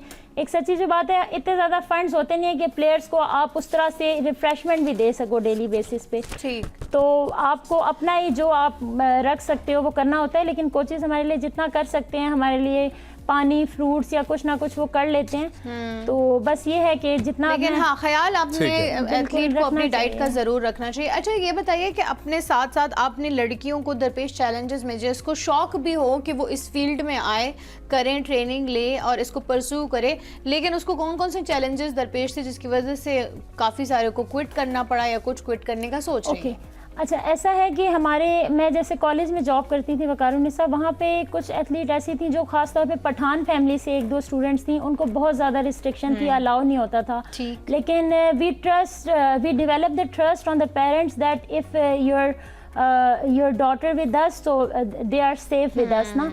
तो हमने एक पेरेंट्स के साथ स्ट्रॉन्ग अपना जो रिलेशन बिल्ड करना होता है, तो अब उनको पता है कि अगर वो मेरे कोच या चमन के साथ है तो दे आर सेफ। वो अभी हम इवन कल लाहौर जा रहे हैं एक हफ्ते के लिए, तो वो 3-4 वेट लिफ्टिंग, मास रेसलिंग और कराटे और हमने टग ऑफ वॉर की टीम बनाई है जो मेरे जिम्मे थी। तो अब इसमें जितनी बच्चियां जा रही हैं, हर गेम में 8-8, 10-10 का स्क्वाड है, तो वो मेरे अंडर जा रही हैं और मेरे कोचेस के अंडर जा रही हैं, और पेरेंट्स नहीं जा रहे। वो ट्रस्ट है उनको कि Exactly. ये साथ हैं, तो तभी, वरना कोई एक हफ्ते के लिए अपनी बच्चियों को आउट ऑफ नहीं स्टेशन ना भेजे। ट्रस्ट डेवलप करना बहुत ज़रूरी है। Exactly. चैलेंजेस बहुत किस्म के आते हैं बच्चियों को, डिफरेंट किस्म के, किसी को फाइनेंशियली भी होता है, हर तरह से हम जो सपोर्ट कर सकते हैं कर देते हैं, किसी को स्कूलों से छुट्टी का इशू होता है वो भी। Well thank you so much for coming Chaman, wish you best of luck आपकी जितनी भी Thank you sports so much. Activities हैं, एंड विल होप कि पाकिस्तान में इस तरह की जो दीगर एक्टिविटीज़ हैं उनके ऊपर भी बात की जाए और उनके ऊपर भी और बहुत फोकस किया खुशी जाए। होती है जब हमारी नौजवान नस्ल इस तरह आगे बढ़ती हैं और वो अपने मुल्क का नाम जो है वो बाकायदा तौर पे इंटरनेशनली जाके रोशन करती है। सिर्फ एक So आध true. स्पोर्ट्स में नहीं बल्कि हर स्पोर्ट्स में हमारे लिए बहुत प्राउड मोमेंट होता है। हमें ऐसी ही लास्ट नौजवानों में पे शामिल फख्र करते हैं हम लोग जी अपना बुक रिव्यू, और आज हम बात है। And करेंगे it is one of my favorite film movie. Review. It's a film review, not a book review. और यस ये It is मेरी भी one बहुत of my फेवरेट है। It favorite is movie. I have babies watched day it out. like हाँ बहुत time. 1994 में ये फिल्म आई थी। ये मज़ाहिया फिल्म है, एक छोटे से बच्चे के कैरेक्टर के इर्द गिर्द घूमती है, जहाँ पर बच्चे को अगवा करते हैं 3 चोर, और वो 3 चोरों की जो हालत करता है वो बच्चा, और वो बच्चे के पीछे घूमते रहते हैं। उसके घर वाले तो बच्चे को ढूंढ ही रहे होते हैं, लेकिन जो बच्चा इन 3 लोगों की किट लगाता है, वो जिस तरीके से बिल्डिंग साइट पे जाता है, जिस तरीके से पूरा शहर अपने पीछे उनको घुमाते हैं, एक छोटा सा बच्चा जो बच्चे को एक्टिविटीज देख के करता है उसके हाँ, अंदर, बच्चे को देख के जो कमाल। खुशी आती है ना, तो इट्स अ फैमिली मूवी और बहुत ही अच्छा मजा और तंज है इसमें। ऐसी कोई वो बात भी इसमें नहीं Very है nice. जो कि इंसान को नागवार गुजरे, लेकिन बहुत अच्छा तंजो मजाक का मजमूआ है। आप लोग भी जरूर एंजॉय कीजिए अपनी फैमिली के साथ, और स्पेशली ये जो बच्चे की एक्टिंग है, तो वो मैं अभी तक यही सोचती थी हाउ कैसे पॉसिबल है। Exactly. लेकिन या he did it and he did a very well done job. आप लोग भी एंजॉय कीजिएगा। या एग्जैक्टली। और आज से हम आप लोगों से लेंगे इजाजत, मुलाकात होगी आप लोगों से। कल अपना बहुत सारा ख्याल रखें, मुझे और हमें नाज़िश दीजिए को दी इजाजत। अल्लाह हाफ़िज़। निगहबान।